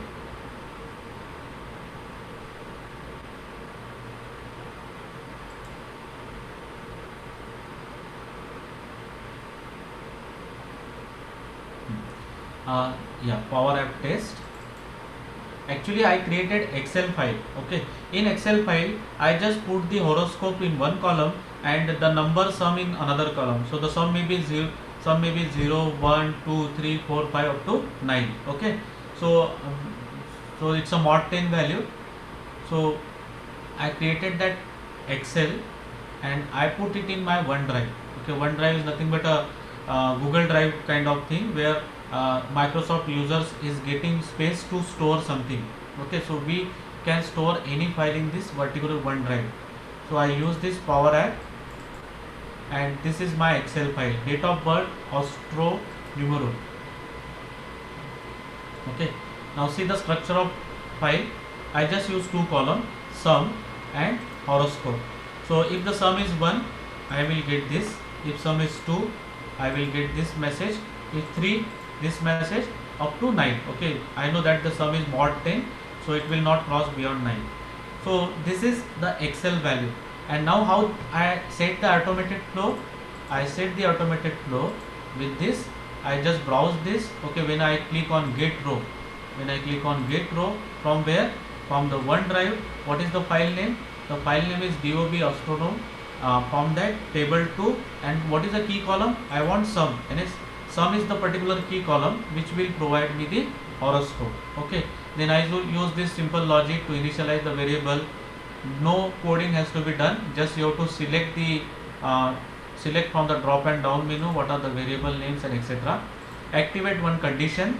Okay, when the date of birth is equal to sum. Okay, that means if this date of birth which is entered by user is matching with this sum value, that is the Excel value, what I have to do, I just have to send an email. Okay, so email already I took it. If you observe this email ID I have for the user, I just use this menu called send an email version 2. I just browse this email field, your horoscope. I just wrote a message like dear name. Okay, that means the name I can select this from the dynamic entries. Okay, so name I can get it dynamically. Please find your horoscope. I just use this horoscope, and finally I am returning to my Power Virtual Agent. See what I am returning? I am returning horoscope as an output to my virtual agent, to my Power Virtual Agent. So once this horoscope is returned to this Power Virtual Agent, see, this was the middle part which I have explained. What I have to do? I just have to send this name. I just put it. Actually, I just put the message also and send the mail. So what output message I am putting? Dear, say student name, your horoscope is so and so, and it is also mailed to your email ID. Okay. So then finally the end of this particular chatbot. So the implementation of these chatbots are very easy if you are having institute email address. I am not saying you should have the Microsoft account. You have to create the Microsoft account with institute email address. Outlook account will be created immediately, and then it can provide access, free access to this Power Virtual Agent, Power Automate, and etc. Okay. So these are the two platforms. Even I have the Rasa platforms which is ready, but I have committed for 2 hours only, so I can't extend. Already it's 8:15. So we will have some questionnaires, and after that we can end up this presentation. So these are the two different platforms which I have demonstrated. As a takeaway for the today's talk, the industries are going towards AI based bots. Okay, majority of the industries are trying to build up the interaction with the machines using a bot. There should not be any interaction, personal assistance to interact with you. Second thing is that how we can use in the education. Okay, now one suggestion, I just started work few days back. I am creating interactive board in this particular Microsoft Power Virtual Agent for my institute. Okay, so what I will do, I will just find out the institute website, that is djsc.ac.in. Then there I can interact. I can just put the code of this Power Virtual Agent in that. Okay, after that what will happen, as soon as anybody visit to my particular college website, there will be a pop-up, and pop-up will ask me some questions like are you interested in admission, are you interested in knowing the department data, are you interested to know the ranking data, etc., etc. Once you click on the admission, it will prompt me whether it's a new admission or existing admission. If it is new admission, I can forward, I can just grab the data like what is your name, what is your email address, etc., and then that interaction point has been stored into my database called as Excel values, and later on my office assistant can use if we want to contact with the admission enquiries. Okay, let us assume that a student is inquiring at 11 o'clock in the night. So if we want to call to college, nobody will be present in the college. In this pandemic situation, nobody is in the college, and if some student want to take admission to DJSC, what will happen? They may or may not come, or they may dial some number, but they will not get exact data. That means they will not get any response. In this situation, if we create some bot, such kind of bot, okay, what will happen? We will also get the data who has visited this website, that means for the admission purpose, and later on if some basic data is required, like how many number of branches are there in your institute. We have 8 different branches. What is the accreditation status? Okay, we are NAC accredited, we are NBA accredited, we are autonomous. Okay, so that type of answers your board is supposed to provide to that interactive authority, interactive person. Okay, so we can build up this board within let's say 1 week, and that will be effectively used in your website. Lastly, if no questions, okay, if your questions or your customer or your student or candidate is not satisfied by interacting with the board, you can just finally put a sentence, if you are not satisfied, please call to so and so number. Okay, so this will reduce the efforts to interact with the candidate by the faculty members. Mostly this task is to be assigned to the faculty members of our institute. That will minimize their task, and only in extreme cases, if your software or if your bot is not able to answer, in that case only the person will call to you and you have to speak something about the inquiries. This will totally save the burden of a faculty. This will totally save the burden of the assistants which are used in the admissions. Okay, Second application, just we have demonstrated that the test application, we can demonstrate, we can create some test for the students. Students can interact. We can have the questionnaires and the answer to them. Anytime your student interacting, trying to interact with you, let us pop up with the board and let us first of all go through all the questionnaire. I am just giving an example of my research board.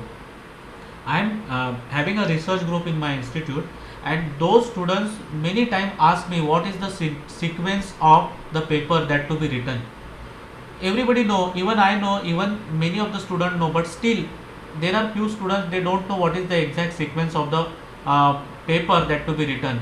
So a board, if it is interacting with that, like a first statement, first section should be abstract, then keyword, then introduction, then literature survey, then methodology, then result, discussion and conclusion. This is a standard format. Okay, so if some person if a student interact with me, so I have just created a question and answer, that is, this is the particular sequence of writing the particular paper. Okay, so in this way we can create a small applications and create a chatbot and link with a website. GitHub is a very good website where we can get some web space. Okay, so we can link this particular code, the code which I have just given, using a published code. That code we can put in our website of GitHub, and immediately some student who want to interact with you, just tell them that they should visit this particular website.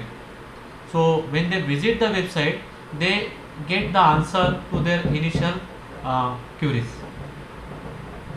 Okay, so this way we can use, there are many use cases for the education institute, there are many use cases for the syllabus part. Okay, which can be used and implemented with these small bots. So with this I would like to conclude. If there are few questions, we can take it. Any questions, participants? Yeah, there are. No, sir. So it was a very nice session, Dr. Ramchandra sir. I know your schedule was very busy today, but still you have managed to devote the time for us. We are really thankful because it will help all the faculties and even in the colleges to use all these things, because online is getting the lot of burden, but such softwares will help the faculties as a human being also, because sometimes human get bored because of all these things, but now system will help them to reduce their workload. Thank you very much for your wonderful session, sir. We surely like to connect you in the future for learning many more things from you. Thank you, sir. Thank you for all your guidance. Yeah, thank you to the organizing team. I will be happy if you will come with a small application like the kind of application which I created, and let us use the technology. Okay, let us use this technology, the emerging technologies in our teaching learning process. Okay, so if you are not let's say using this particular technology, we will be much behind and we cannot cope up with the growth of industry 4.0. I tell this particular technological term as faculty 4.0. There nowhere you will find this faculty 4.0, but you try to build your skills in a such a way that this faculty 4.0 will be created for the industry 4.0. This is my target, and I am following the learning path in that direction too. So thank you all the participants. I just share my number in the chat window. Anybody want to connect with me for such kind of applications to build, we will go ahead with that. Any kind of research guidance if you want, I am there. Beside such type of sessions like AI board, I take the sessions on Overleaf, which is a very good software, which is a research platform to develop a cloud-based application for the latex. Okay, so you can create your papers and everything in that. So if you want, you can connect with that also. So thank you very much. Thank you Naina madam. Thank you Vicky sir and the organizing team for ARMIET, who has given me the excellent platform to share my knowledge with you all. Thank you sir. Signing off. Thank you Ramchandra sir. Thank you very much. Thank you all the dear participants for your patience. Thank you, sir. Thank you. Thank you once again. Everyone, please mark your attendance and share feedback also.